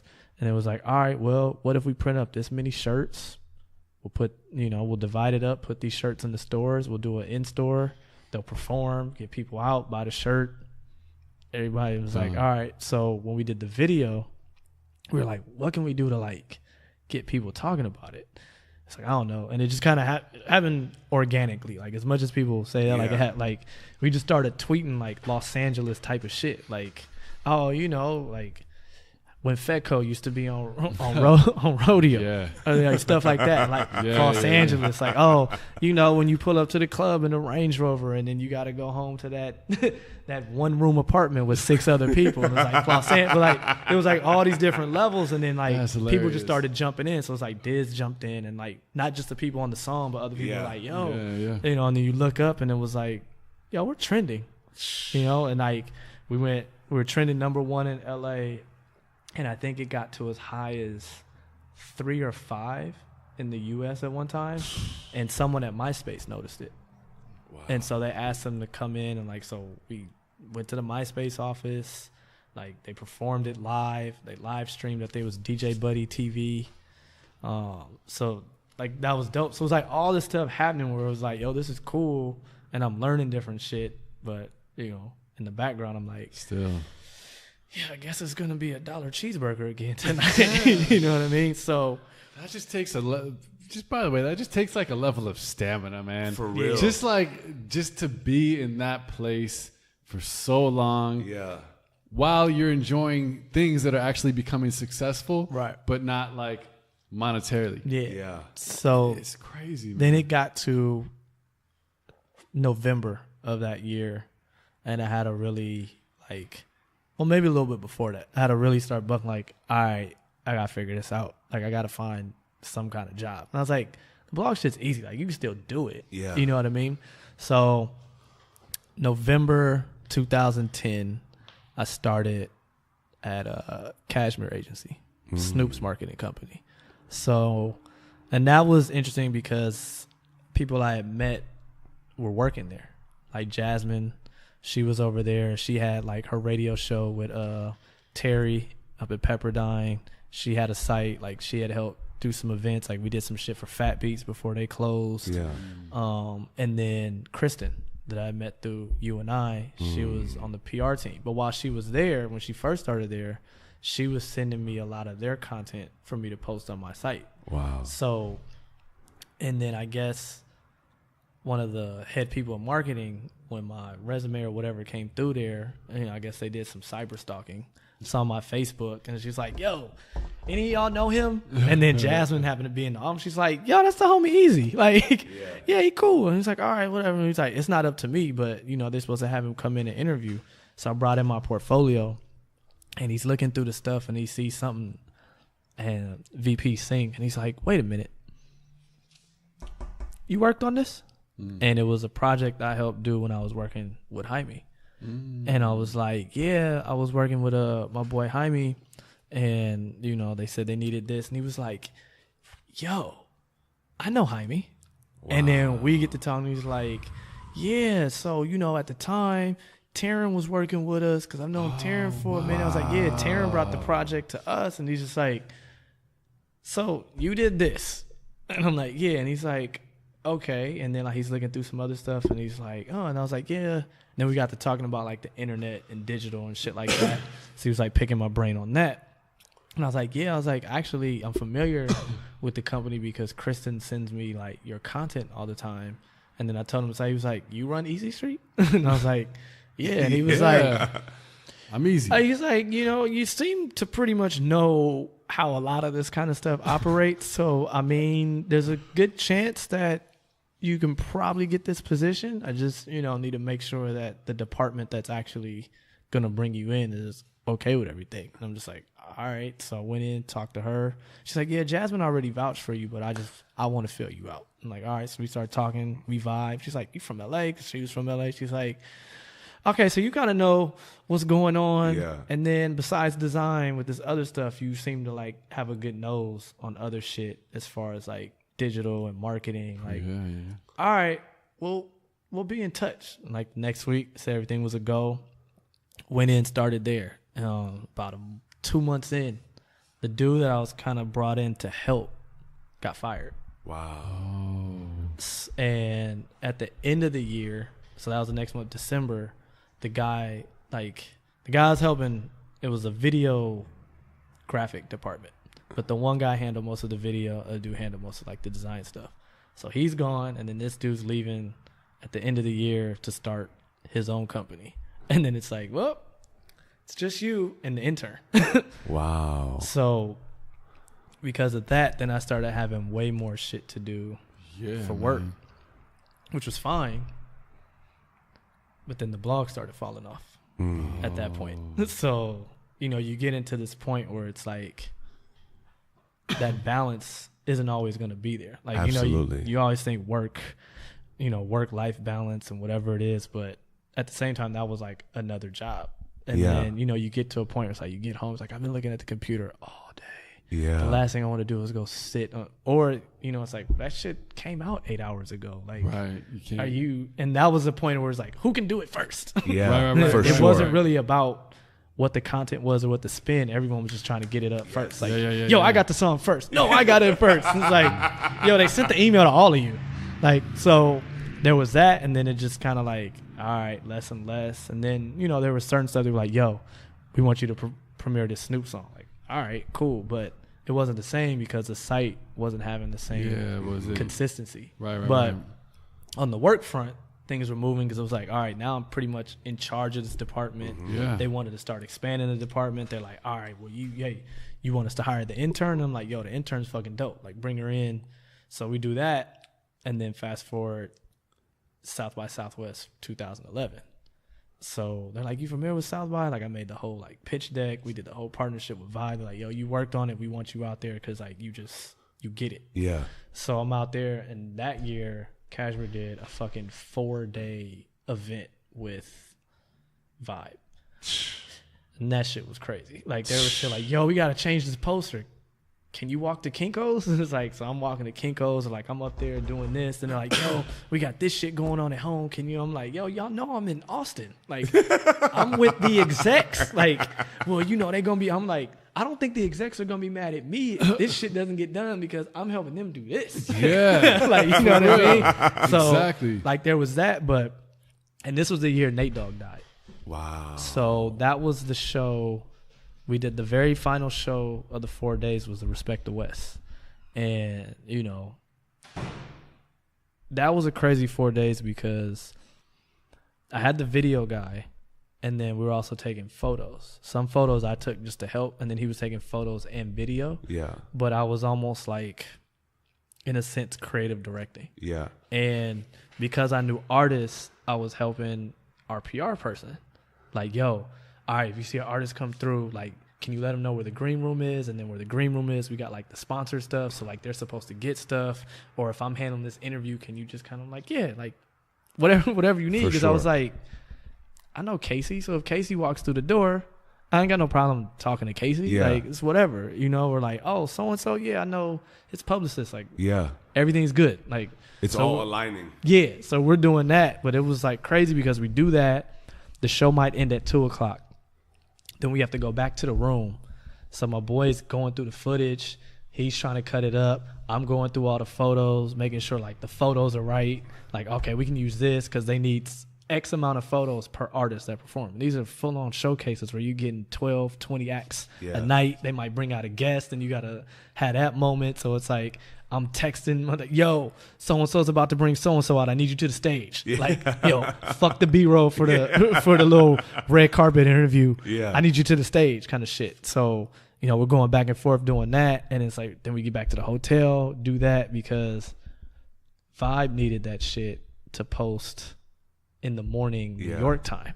So it's like, we're up to like 2:30, 3 o'clock, making sure they get that, then go to sleep, then wake up. And have to set up the venue all over again. And it was just like, yo. And then one of the days, there was a day and a night, and we were just like, I don't know how we're doing this.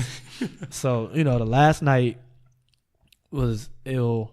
I mean, at first it wasn't, you know, because Nate Dogg and all of them, like, that was family for them. Yeah. So, like, Snoop was in a bad position, you know, mentally. Like, he had to be out there for certain stuff. We didn't have him on the bill. We wanted him to like be a surprise. The headliners were Dog Pound and Warren G, which is still, it's Nate Dogg. You know, they had all gone to the funeral, I think, a week before. So, you know, and then it's a lot of things going on because South by, there's so much talent, and the artists don't want to leave. Snoop's a different level. Like, Snoop and Dre coming to shit, like, you got to get out. Yeah. You know, so they're like, yo, clear the green room. And artists like, yo, I've been here all day. And it's like, get out the fucking green room. Like, you know, I know y'all been partying, but look, go in there. We'll give you drinks, but like, go in there. Like, you know, tempers flaring, whatever. But for Respect the West, it was dope because backstage, all those same folks that we were in South by with in 2010 are now there, like, rocking on an official show. You know what I mean? Like, Toronto El Mario back there. YO's back there. You know, Sean, Chris, Prez, everybody, because also like some of these people are the homies. So it's like if you're not performing, me or Jazz, it's like, yo, take this wristband, like come through, like whatever. So everyone's back there, and it's like you're seeing the West all over again. Everyone's was like, yo, and everyone's supporting each other too. Where it's like, yo, Kendrick about to rock? No, we out there. Like, come on, you know. So I remember he got there late. I had to sneak my brother in because it was like capacity. So he had to come through the back door with me, and right when we go on, Kendrick's going on, and he was doing Michael Jordan, and that was going crazy in the city. So Chris, I was like, you got to come up on stage with me at first before I can. So like, all right, so I'm talking to Dave or whatever, and then like shit comes on, and Chris like, so we all out like in the back, like, man, fuck this, like this the shit. And we see all the homies in the crowd, like, so it's like, yo, it was almost like homecoming, you know. I mean, you think from 2010 to 2011, and now we have someone from the city that's headlining a day, where it's this is fucking great. So fast forward, Dog Pound and them, they're out there, and everyone's like, yo, this is like my childhood, but you could still tell like something's wrong. You know what I mean? Like even when they walked up there, like I had seen Corrupt multiple times, and like Corrupt kind of like, you know, when he sees, oh, what's up, killer? What's up, gangster? You know, shit like that.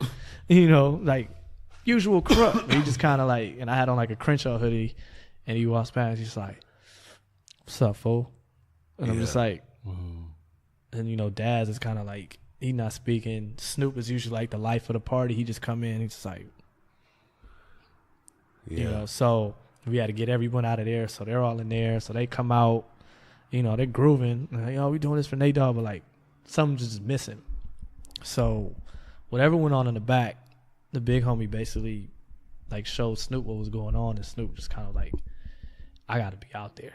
And you know, whatever it was, he got up, went out there, and like the energy just went up, like the whole rest. So it's like we in there, I'm like crip walking, J-Rock's blood walking, the other homies doing shit, Kendrick over there laughing at everybody, like the whole West Coast. There's like, yo, this is like high school on stage.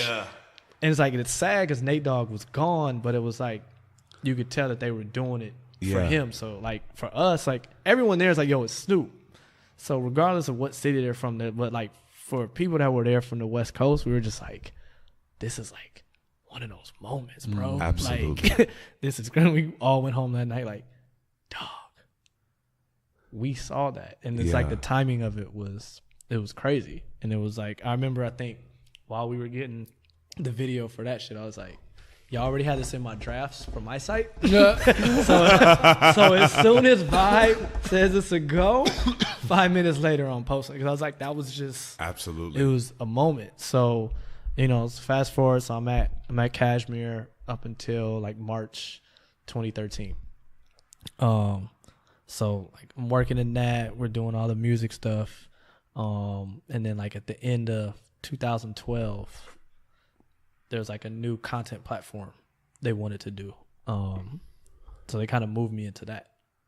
So it was kind of like I was doing the blog all over again, but it was a different angle. It was like the whole, it's like multiculturalism and, you know, mixed backgrounds and diversity and how that plays into the marketplace. And absolutely. How these brands are changing up stuff. So it's like, all right, I came from, so it's like coming up with content ideas, and then you have to run all the socials align with, and by that time there's so much different social shit. Like there's Instagram, there's Snapchat, there's Pinterest, and then it's like, and I think a lot of people didn't understand how running a site like that is a full-time job. I did, but they didn't, and they didn't kind of move as fast as they wanted. So it got to the point they had to cut budgets, so I got let go. So I'm like, okay, we're back at this. Like, all right. But it was kind of that time too, because, you know, I never probably subscribed to it, but as you get older, like when people say when you put certain energy out there. And I was like kind of at that point where I was like, I don't know if I want to be here anymore. You know what I mean? Because I felt stagnant as far as like there wasn't a new position that I was going to take. There wasn't a raise on the horizon, like not like anything substantial. And when you're looking at where you want to be personally. I'm like, I think I need to be making something more like this. And then, you know, I need to, so I was just like, I think it was also a point where like, personally, I was already putting out like, fuck this, you know? Yeah. So came to a point where it's like, well, we're done here. Yeah. And it was like, I wasn't ready for that kind of thing. But like right before that happened, I went to South by, like on my own. Like I took the days off, went out there, networked a little. And when I got out there, I was like, this shit is different. Yeah. You know, now like Big just time. in that 3-year span, I was like, yo, this shit is different. And I was like, well, I'm still around with this shit. Now it's just a matter of what's the next steps. So month and a half after I got laid off, ended up getting a job at Complex. Wow. So, and all of that comes, it was a networking thing, really. Like, my best friend hit me, we're like on G-Chat, he's just like catching up, like, yo, man, was, you know, how's everything? Da-da-da-da-da. Like, what are you know, it's like, what are you up to? And I was like, I'm actually updating my resume. And he's like, fuck you, like, just in the middle of the day? Like, what are you talking about? And I was like, well, I got laid off last week. And he was like, what? He was like, well, let me know when you finish that resume, because actually I just talked to our homegirl so-and-so, and she's about to quit Complex, but supposedly they're hiring designers. And I was like, good to know. And I was like, because I'm actually doing this resume for a guy I met at Vibe. And we met at South by, and we were at a premiere, like a screening, and he's talking, he's like, yo, I still want to fuck with you, I want to work with you. You know, I know that you're over at Cashmere, so I don't want them to feel like you know, but like there's just different stuff that I saw from what you did at South by that year, where it's just like, I fuck with you. Yeah. Like, and I don't know how we can work together, but I want to figure it out. So I was like, well, actually, bro, I just got laid off. You know, Actually, yeah. I was like, yeah. I was like, I got laid off last week. I was like, it's just a lot of Cashmere folks here because our homegirl is putting on the event. Got it. And then I was like, she works there now, but like she's doing this on the side for somebody. And he's like, word? Call me tomorrow. So I called him. He's like, yo, get a resume together for me. Da-da-da. So I sent him the resume. And then he was like, yo, we don't have anything at Vibe, but I know there's people looking. So just give me a couple of days.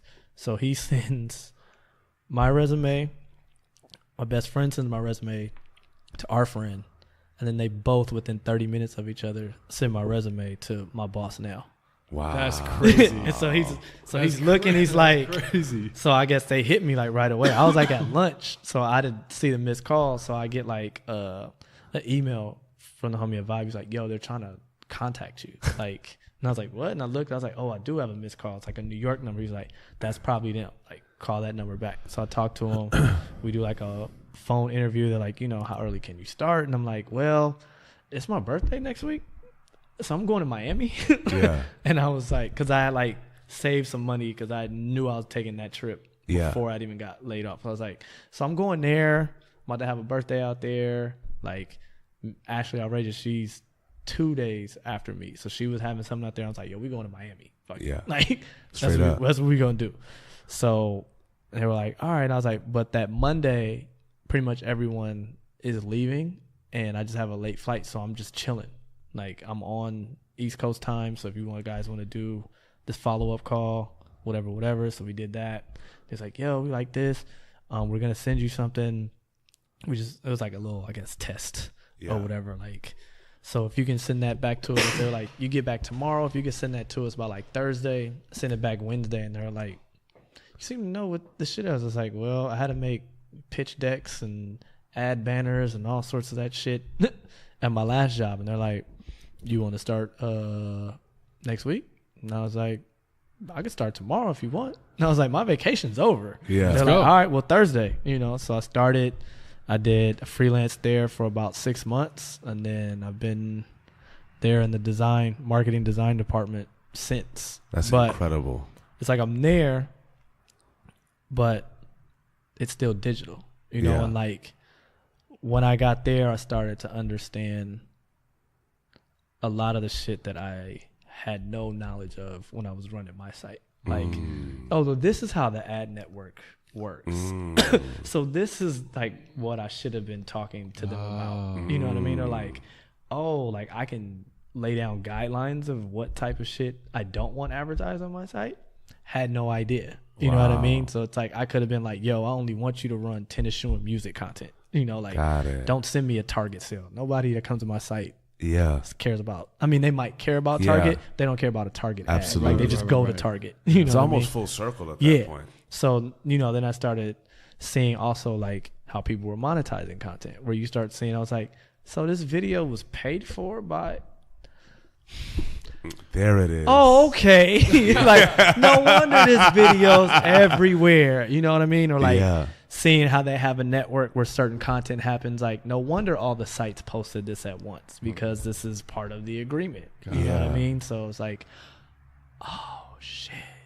It's eye-opening. Now it starts to, you know, or like now starting to understand different ways of like putting together content and, you know, how that works digitally and things like that. But even in that time of being there, about 4 years, 4.5 years almost, like seeing how much has changed in just that short span. Yeah, like absolutely. we saw things change, you know, from say like 2003 to 2013. A lot of shit changed, but it was gradual. Where you look from 2013 to 2016, it's light speed, and then 2016 to already 2018, and Crazy. you're like, yo, absolutely. like for us, Complex got bought almost 2 summers ago by Verizon Hearst. Yeah. And we were purchased or acquired as a video first platform because everyone's pivoting into video. Yeah. You know, or if it's not video, you have a podcast. But there's probably a visual element. You know what I mean? Like you guys put out photos just so visually they can see, yo, they were really talking about some shit. You know, or like they were into it, or if you wanted to do something and put out video of the podcast later, absolutely, you could. You know, but it's not as simple as when we were blogging, where it's just like some shit came out on the internet, right? Like a little post, you know, for or sure. Even watching. Like I was talking to my boy about it 2 weeks ago. The dumbing down of journalism. Absolutely. And that's why a podcast like this is so dope to me, because we're talking about stories. Yeah. And nothing will ever trump a story. Ever. Fact. Like, you know, there was oral history, and no matter what happens, people want to know a story.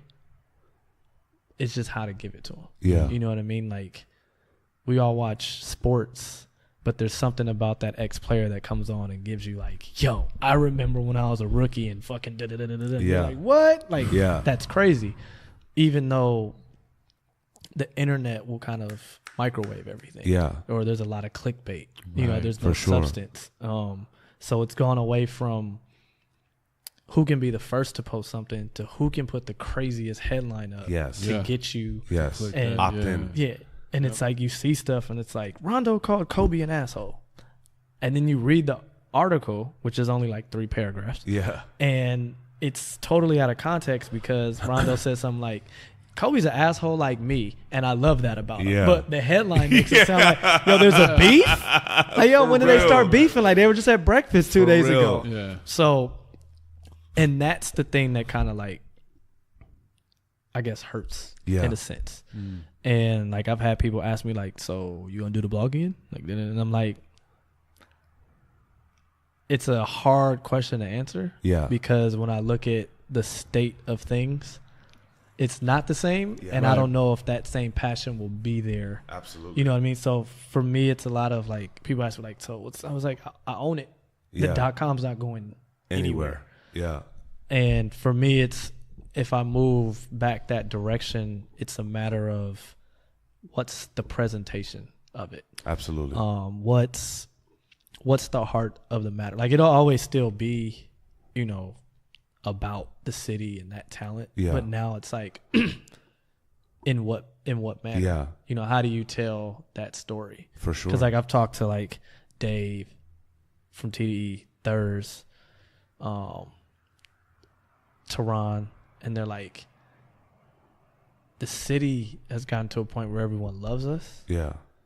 But there's not many people who can speak on the city from a contextual standpoint. Absolutely. Like they're like, you get people from New York or whatever who are like, yo, LA's so fucking great, man. They making all this great music, but won't come to Los Angeles and be entrenched in it. It's just like, right. are you gonna have a show at the Roxy? Okay, I'll come there. You want to go like to Earth Cafe after that and talk about it? The culture has also changed in Los Angeles. You know what I'm saying? Like, and I feel like even in music, like we're in a very supremely digital age, and also like the type of music that's being made. It's like, you know, I have no opinion on whether it's good or bad because it all takes its form and it's cyclical, right? Like the Lil Peeps and like all these Lil Pumps and like all that. Lil Peep, Lil Pump. Lil whoever. Lil whoever. Lil you know whoever. what I mean? There's a lot of Lils out here, but it's truly an era for the youth. You know what I'm saying? And like that 14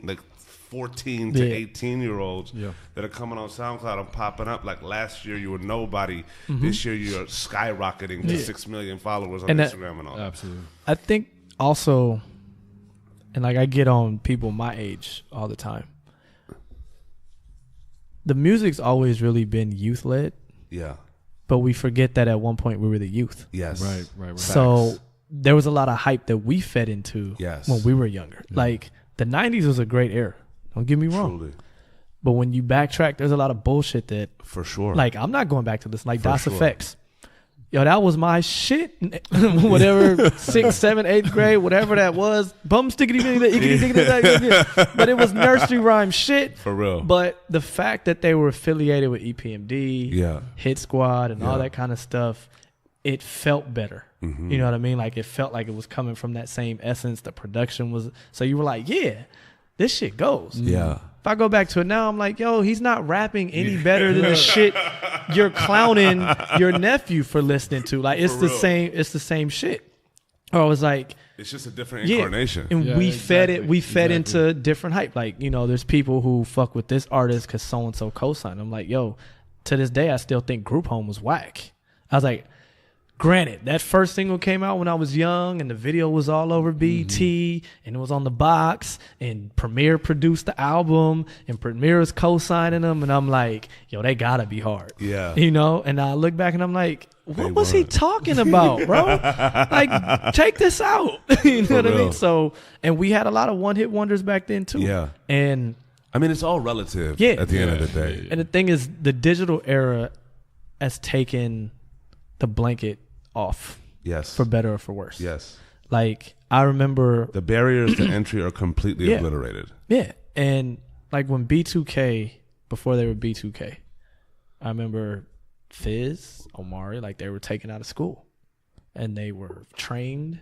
They were doing showcases that only label people could go to until it was ready to package and present. And now it's all there, whether it's packaged or not. Bro, it's in your bathroom, it's in your bedroom. Like you can just laptop, see it and it's like, I don't know, I was going through SoundCloud, I was going through YouTube, and it's like, he could be something, but this is all over the place. And then for the artists who make it, like when you watch someone like Kendrick or Miguel get to these points, like we've been fortunate enough to see that progression. Yeah. So that story is dope. But the guy who didn't make it, you're like, oh, that's the next, you know, whatever happened to so-and-so. But there was a lot of people that was whatever happened to so-and-so that we praise because they came from an era. Yeah. You know what I mean? Like, Skilo was great. That was a great song. But at one point, he was working at FedEx on Wilshire. For real. Like, if you want to know what happened to him. But we were so entrenched and he gave us that song, and then it was like, well, I mean, he was rapping at a different time, so it's fine that he was a one-hit wonder. Like, no, it's not. No. That album was whack. You know what I mean? For real. Like, call a spade a spade.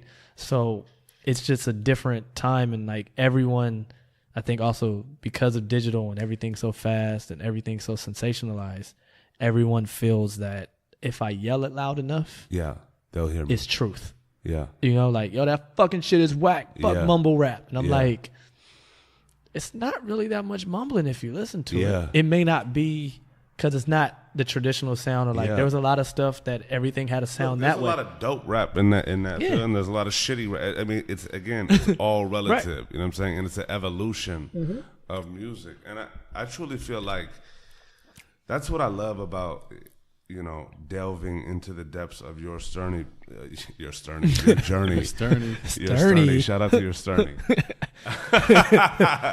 But no, your journey is that it's been a constant evolution, and like the grit that it's taken to get there, and the moments that you've had to really like buckle up and live off a dollar menu for extended periods of time while being an icon within the culture of our youth. You know what I'm saying? Right. And also just being somebody that moves and shakes everywhere, and going from having your own platform and it being seen as something so dope, and then reaching a point where you have to pivot, but you're pivoting, like you pivoted forward every step of the way. It may have taken a little bit longer, and you may have rode it through a little longer because like you're able to have that grit. You're also able to be able to live beneath your means to make it extend longer. And are now at a point where it's like, this is the beauty of like even just being in this moment, because, you know, Cashmere, Complex, Eazee Street, all of these things have built your repertoire, and like you have everything locked at this point. So it's like the evolution and the incarnation that continues to move forward. Like you're one of those cats that's not one-dimensional. Right.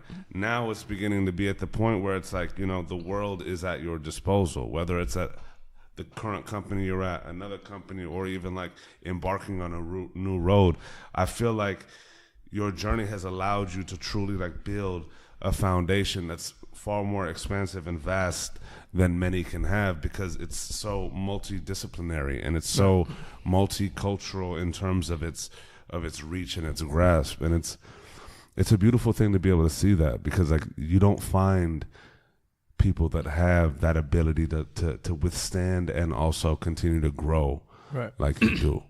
Yeah, it's been crazy. Was that like, I think part of it is because I took an interest in like what the internet was doing, and then kept kind of getting pulled back into what the internet was doing. Yeah. So I've kind of grown up off and on of it. Yeah. Where a lot of people are either off or they're on. Yeah. Like I have a lot of people in my age group where they're like, I don't understand how you can go do this, or like, how come you got invited here, or how come that got sent to you, or how come people can do, because they don't know necessarily how the internet works. Yeah. And then you have people who are on it and they're like, I guess so. Yeah. Or they don't actually know what I do. Absolutely. You know what I mean? It's like he works for Complex, and there's a lot of people who think if you work for Complex, all you do is like you post blog posts all day. Yeah, it's like, yo, there's actually multiple departments that do multiple things for a larger picture. You know what I mean? Like I'm in design, but I wasn't designing on the forefront of like when we had the magazine and some of the site stuff. Like I'm doing client facing things, like, you know, I'm doing the ads, I'm doing the branded content, I'm doing like these interactive editorials, and things like that.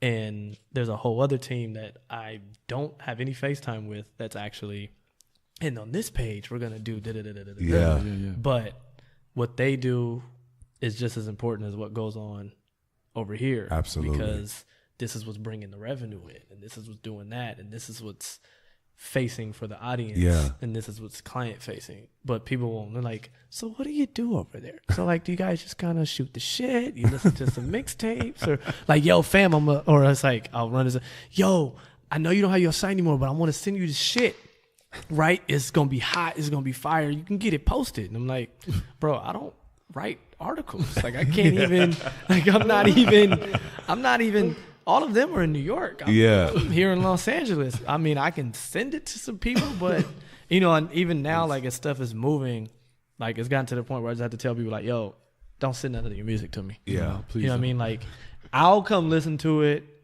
or, like, if you want some insight, like, we can talk. I can come by, or if there's some, you know, because I've been doing that even, like, the blog spot where it's like, yo, I've been working on this thing. Like, what do you think? And I'm like, yo, these 3 songs need videos. Like, if there's nothing else you're gonna do, make videos for that. Yeah, one. You know what I mean? Like, yo, this could be cool on a T-shirt, I'm not going to do the T-shirts for you. Yeah. I'm not going to find a director, or you're going to have to pay me. Yeah. But at least just as your friend, let me tell you now, Yeah. since you're asking me, this is that. Absolutely. So, but now it's like, yo, the blog game doesn't work the same. For sure. You know what I mean? Like, and that's a whole other issue, I guess, I'm starting to have with the internet. Yeah.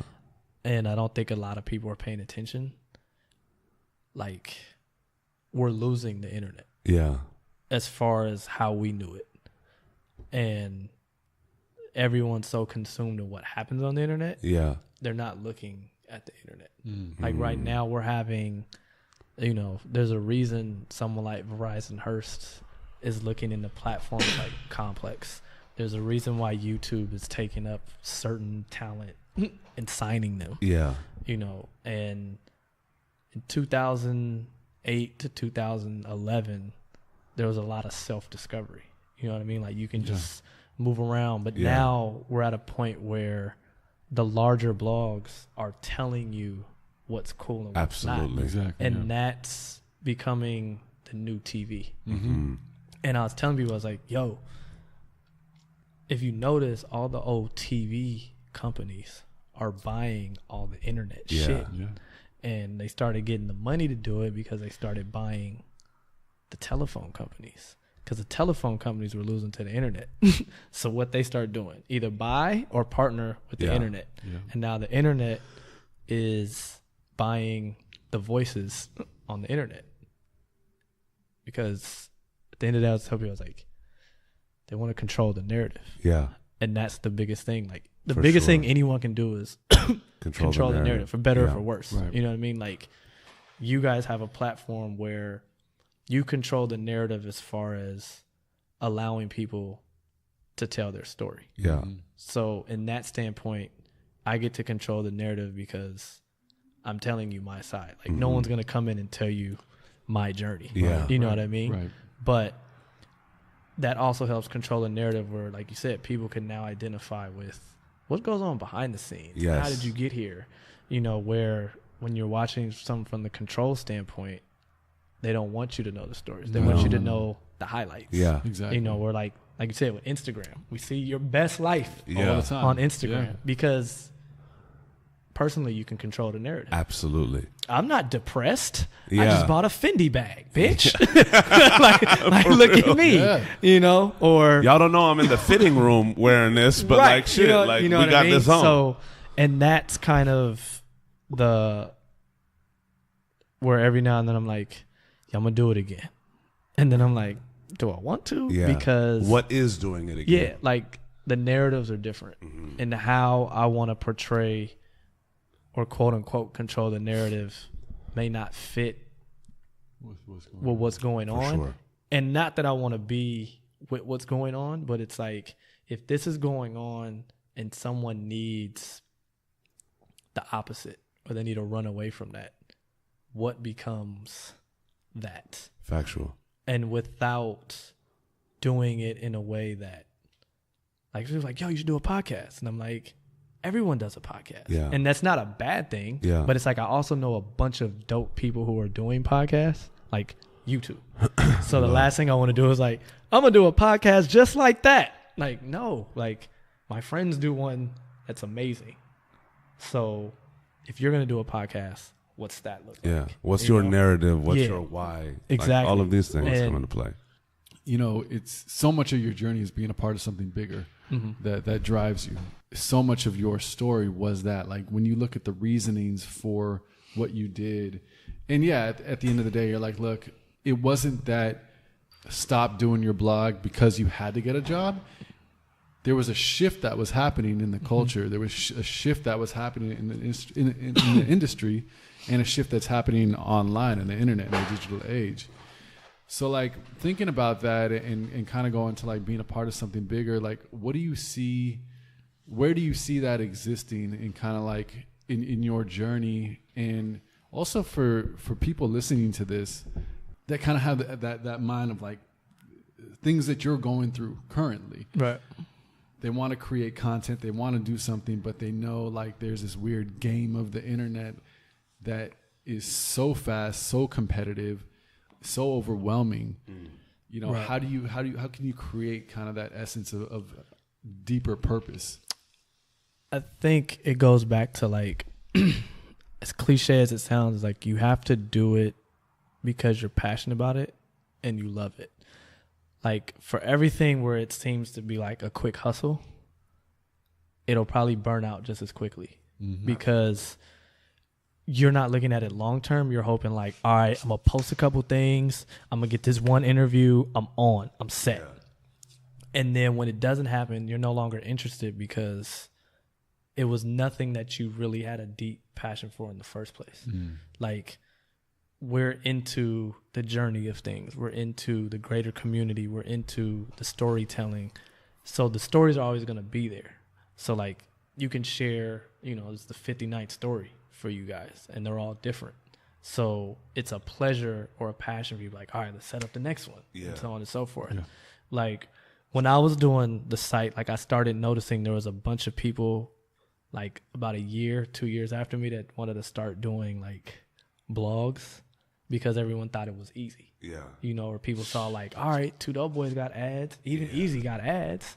So they get money, but not understanding like, yo, the money Two Dope Boys is getting ain't the money I'm getting. Yeah. And it's not necessarily going to be what you're getting. Yeah. And then there was an oversaturation. Yeah. And now you're seeing different things evolve for people. You know, like Carl Cherry was a writer at one point, and now he's a guy who's, you know, the playlists for these platforms, these streaming platforms are like a new blog per se. Absolutely. And he's one of those key figures.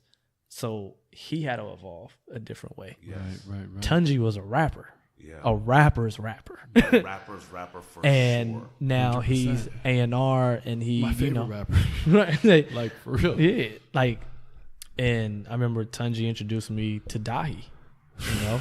And I remember people like, yo, why aren't people fucking with Dahi like that? Like, this kid is out of this world. And now you look at his track record. Yeah. Right. You know, and like now Tunji is no longer rap. Like he had a verse on Warren Brew, but like Tunji has removed himself almost from that.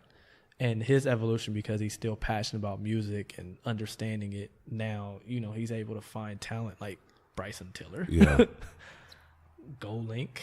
You know what I mean? Like he's over there because he has an ear. Yeah. For that kind of stuff. He has one of the best ears in the game, hands down. You know, and then, you know, while he was over at Interscope, a lot of work with TDE and all that kind of stuff. And so it's like there's definitely an evolution of a lot of those same players that I saw. Yeah. You know, like I said, like Key.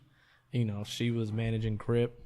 Then she was here. She was working with 10 Deep. Then she was at Complex, like right before I got to Complex. And now, you know, she's 21 Savage's manager. And you see like the kind of long road. Yeah, that he's making.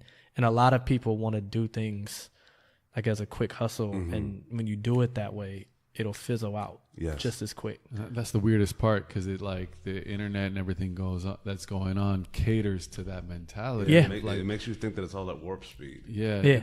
It's just like. And it's nice. Weird because like I've even told people, I was like, you know, it's with the internet, something can take off at any point and you have to be ready. But at the same time, it's still a long road. Yeah. You know what I mean? Like K-Dot was rapping as K-Dot before there was Kendrick Lamar in 2009. And here we are in 2018 and you see where he's at. But before that, he was in the Backpack Cyphers. He was at the showcases. Yeah. And, you know, there were people who didn't know that, you know, or you see people like, you know, Sticks.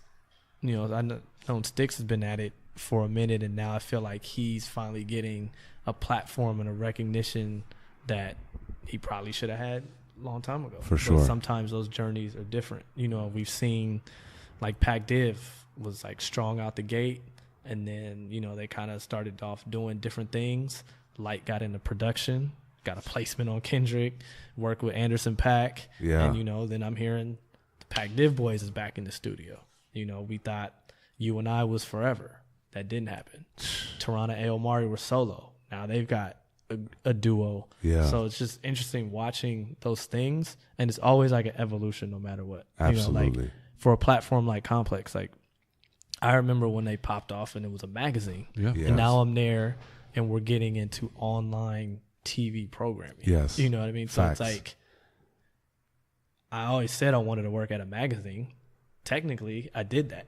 But now the magazine that I was working for is turning into evolving into more of like a Netflix or a Hulu. Yeah. So it's like, all right, I guess now I'm working in TV. Yeah. But, you know, so it's the evolution. You just kind of have to like stick to what it is that makes you happy.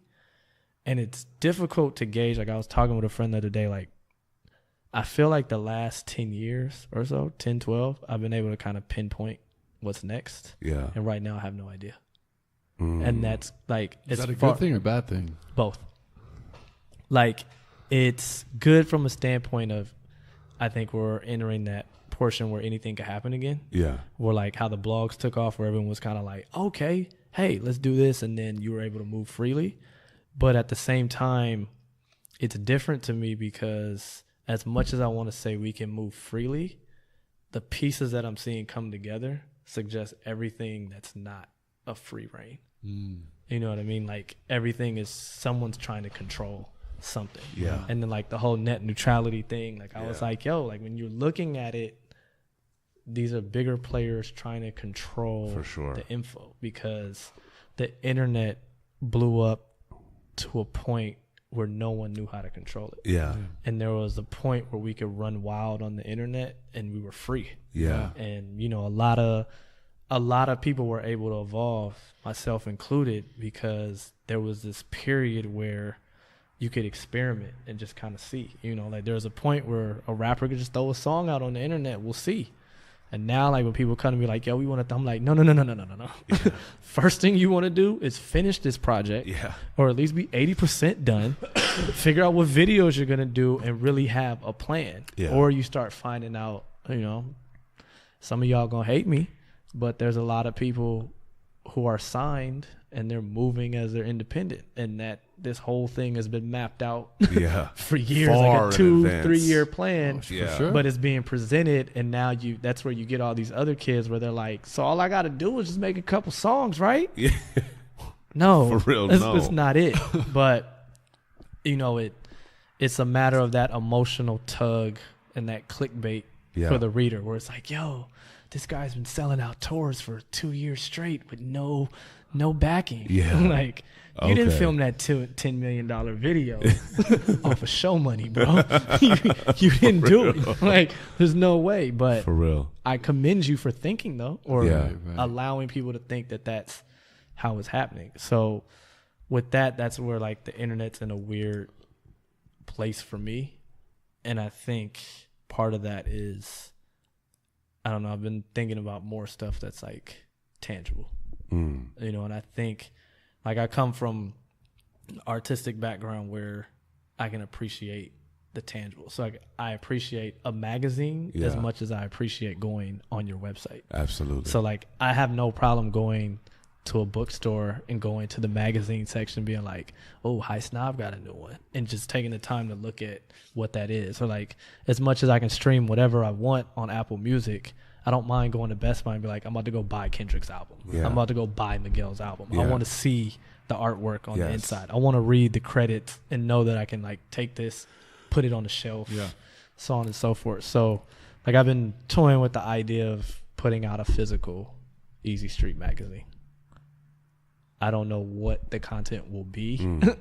I had ideas of who, but it's like, all right, because technically this year will be the 10-year mark. Mm. So it's like, even though there hasn't been a consistency for the last 3-4 years, like I told someone the other day, I was like, I never technically stopped blogging. Yeah. In a sense, like social media, before social media became the buzzword, was called microblogging. Yeah. It's an So extension. it's like, like my Instagram and Twitter hasn't deferred from anything I was doing on the .com at any point, because the .com was always a representation of my interests. Yeah. So it's like, all right, I didn't post Bad Luck's new song, but I retweeted the link and I showed you that picture of me at the studio and said, go support so-and-so. For sure.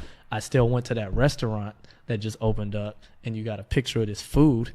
and you were like, damn, where do I was like, and that's what the platform was in the first place. Absolutely. So it's like I never got away from it. Yeah, it's a different way of doing it. Yeah. And, you know, if I'm getting the same reaction, then I don't feel like I necessarily have to run back and be like, I need a .com that goes there. Because there's a lot of platforms whose social media is doing better than their .com. Absolutely. They won't tell you that. Yeah. But it's going that way. So it's like I never stopped per se. And I think that's the evolution of it. It's like, all right, the voice is the same. It's just a matter of, all right, how do you want to pivot it again? Or what is it that becomes the next step? Yeah. And the other reason I say tangible, because like when my grandmother died, like that was like, she lived to be 103. Wow. And the thing I regret the most is not picking her brain enough, because she lived through so much shit that people act like was so long ago. Yeah. Like she was there for civil rights. She was there when that was, you know, abolished. She was there when Obama was president. Like she was there, like she created a club for women because black women weren't allowed to be certain places. So she made a social club for like educated black women to have a place to socialize and talk. So it's like, and she was a teacher, and like her students' kids would meet her and then be tied to her. So it's like she had a whole other set of grandkids that weren't actually family. Wow. And when I look at like being able to meet people and like be tangible with them and like have some sort of impression, or like looking at the network of people and I'm like, no, like I really fuck with that person. Yeah. You know, or they fuck with you or vice versa. Or even if I don't see you every day, like it's love when we do, or like someone checks in. Yeah. It's never like you missed a beat. Yeah. Or it's like, you know, people look like, yo, I think my girlfriend was asking me the other day, she was like, you follow a lot of people on the, and I was like, the crazy part is out of that 1,000, I think I know over 700 of those people. You know, like there's definitely like different brands I follow and stuff, but I was like, a lot of those people are people I've actually met along, like even if I don't talk to them every day, like I know them or we know each other. Yeah. So it's kind of crazy from that standpoint. And, you know, and a lot of them have been supportive in different ways where it's like, oh, I remember you posted shit on MySpace and you had the site. Cool. And then you're doing this. Oh, cool. So like knowing that there's that and just seeing what she did, it's like, what's the move that leaves the legacy? Like, what is it that like, it's like, what is it? Like the site was dope. And from a standpoint of like when you're saying financially, monetarily, like the site was successful. It might not have been my idea of a financial success. It's nothing that I turned into like, I have an empire now and like I live in Bel Air and I don't have to do shit for the rest of my life. But it stood for something and allowed, you know, these different steps. Yeah. Like 100%. Like the shit I was doing with promoting kind of laid the foundation to have the network to freelance for us. Yeah. Because a lot of those freelance contacts came from people I met when I was doing the club promotion. And then from there, those turned into some of the music contacts and stuff when I built the site. Then the site turned into something where I had the experience to walk into a Cashmere or a Complex and like, all right, yeah, I know about that. Yeah. You know, or like I can be the designer that comes into a marketing meeting and actually can give you a marketing idea too. You know what I mean? It's like, well, nah. Or I can like look at the marketing and be like, nah, you can't have so-and-so as part of the campaign. For Nike, he just did a whole thing with Adidas. Yeah. How you know that? Well, I know the guy. Or you know what I mean? Or it's absolutely. like, or you're just in touch with it. It's like, yo, I've been following this campaign the whole time and that's, we can't do that. Yeah. Like, or, you know, I'm looking at the timing of stuff. Like, you know, I remember Complex Con coming around and I was like, yo, I really think we should like approach Big Sean. And everyone's like, I don't know. But because I'm looking at it from the standpoint like, yo, you know, at the top of the year, he's a global ambassador for Puma. But it's like most designers, if you're not in touch with the culture, like you don't know, you don't care. Yeah. So like you're not even thinking about that. Like, yo, what do you want me to put on the poster, bro? Yeah. Like I'm sitting there like, and I think that's also the evolution is like the visual like upbringing I've had and the posts I have on stuff, like how do you communicate those stories visually? And I think like that's kind of like the puzzle for me right now. Love. You know what I mean? Like, and it's one of those things where it's like, that's the beauty of it all, because you're so comfortable within this world of constant evolution. You know what I mean? And it's only, at the end of the day, it's shown. It's only a matter of time. You know what I mean? And time is your best friend. You feel or me? your worst enemy. Or your worst enemy, right? But for you, like seeing this path and knowing, all of these things that have attributed to your growth, not only as a creator, but as a person and as a human being, and also as a conduit to the culture, I can't expect anything less than greatness from you. You know what I mean? And I know that that's something that you can't expect anything less from yourself. Right. But the beauty of your path, as we've been able to see, is that all of these things have come into play when the time was right. Right. You know what I mean? 100%. And that's a gorgeous part of your journey. Yeah, man. Yeah. Appreciative of it. Yeah. But it's like, it's one of those things like doing something like this was good. Yeah. Because you don't reflect on it enough. You don't. Or when you really do, don't.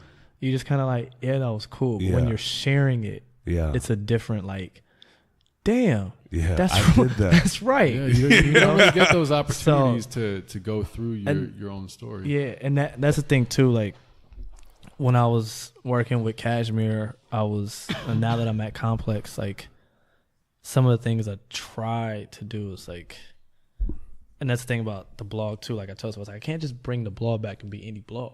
I was like, because a lot of the homies that were like the foundation of that are in different parts of their career. So I can't come back with a blog spot on some rinky dinky shit and be like, Kendrick, can we get this interview off? And it's like, yo, fam, hold on, let me set up the GoPro real quick. Yeah, like, yo, fam, I just did Coachella, I did a world tour, and now I'm about to open the Grammys, and you want me to sit in the backyard and do what? Right. For real. So, and also that thing, like, you get people who are like, yo, you think you can, like, just hit up Miguel? And I'm like, yo, at the end of the day, he has a brand and a business he has to run for himself. Yeah. And because my friends, colleagues, peers, acquaintances have hit certain strides, I'm not going to cheapen their value because we're friends. Like I'm not about to hit, yo, fam, look, they ain't really got enough money, but they was wondering if you might just like pop in and take a picture with their little. I'm not gonna do it. Yeah. Plus, that doesn't even move the needle in this age of like, even that approach, right? Doesn't even fucking move the needle because like it's there and gone, and people's attention is onto something totally, and there's no depth to it. That goes back to your point of like building something. Like you can't just supercharge. You can't just like get that quick fix because it's there and gone just as fast. So even at that, like for that point, No. So it's crazy, but like one of the things I've always tried to do is like, even if I can't blog and support you every day, it's like, all right, well, they're working on a thing. It's going to pay money. How can I put money in those same people's pockets? You know what I mean? Right. And like, that's what I told someone, I was like, it's more of a behind the scenes move where it's like, if someone comes up and they're like, yo, we need an artist of like this many followers and da-da-da-da, and I'm like, so how about Exhibit A? Yeah. We're like, what about this manager or this producer? Yeah. Because I feel like at the very least is to keep them, and then it's a certain merit. For sure. You know what I mean? Like I can't go to a meeting with a brand or a meeting at work or wherever else and just throw out the homie's name because they want a rapper. It has to make sense. And I'm like, yo, well, actually, I know this cat. He signed to this label. Mm-hmm. He's got this following. Mm-hmm. Like, I know he's rolling out something in the next 2 months. This might make sense. Yeah. And then if it works out, it's like, boom, all right, cool, let's go. And, like with the BT cipher, like I consulted on that. And I was like, yo, I know Kaz was working on some stuff. Yeah. And it was he's a monster, bro. And I'm like, yo. I fucking love his music. Yeah. Beast. And I'm like, yo, he's young. he's from the city. I know you're looking for some West Coast talent, someone young, someone that hasn't been on here before.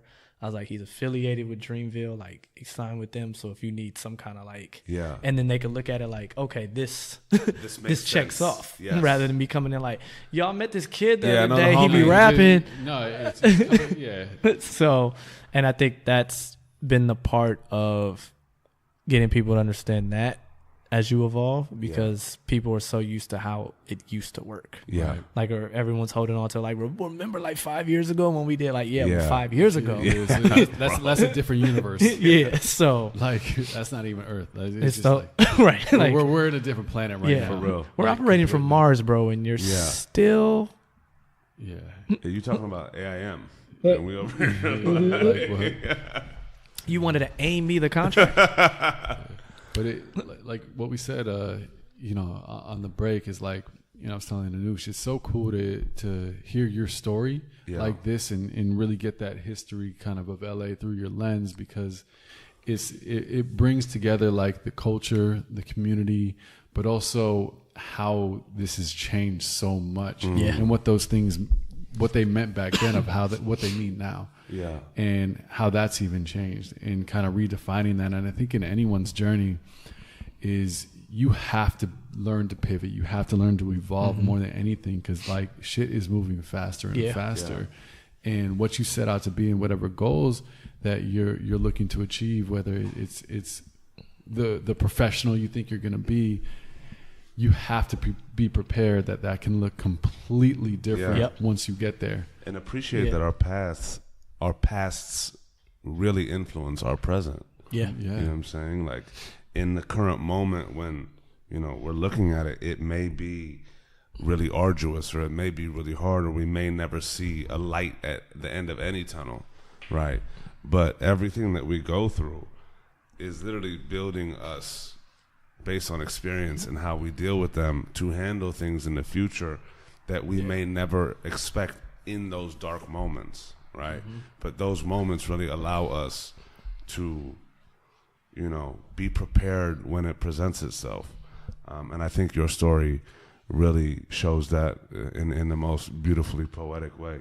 Yeah, and, I really want to thank you for coming on this podcast. It's been fucking incredible. No, thank you for having me. You know what I'm saying? You know what I'm saying? It was great to tell this story. Yeah. Like, I feel like I've told people parts of the story, but never like a full, like, this is how that all played out. and like for real, and like I don't know like a lot of these different pockets, you know what I'm saying? And that's the beauty of it all. It's like, we look at each other as friends, and we look at our friends, and there's so many instances where there's so much that we don't know.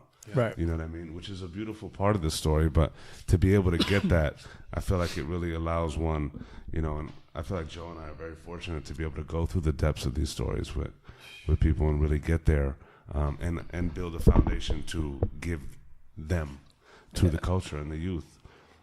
Where can cats find you on the interwebs? I pretty much live between Twitter and Instagram. Okay. Twitter is Eazee, Eazee, and then Instagram is Eazee though, EAZEETHO. Yeah, because some couch furniture outlet had Eazee, and I don't understand because it has nothing to do with, and I haven't gone back to see if it's available. I feel that, but it's easy though now. Yeah, because if you've ever heard me talk, type, or anything, there's usually a though at the end of something. Love. So, my brother, thank you so much. This is so thank y'all. So special. Thank y'all. Love. Thank you, man. And we out, y'all.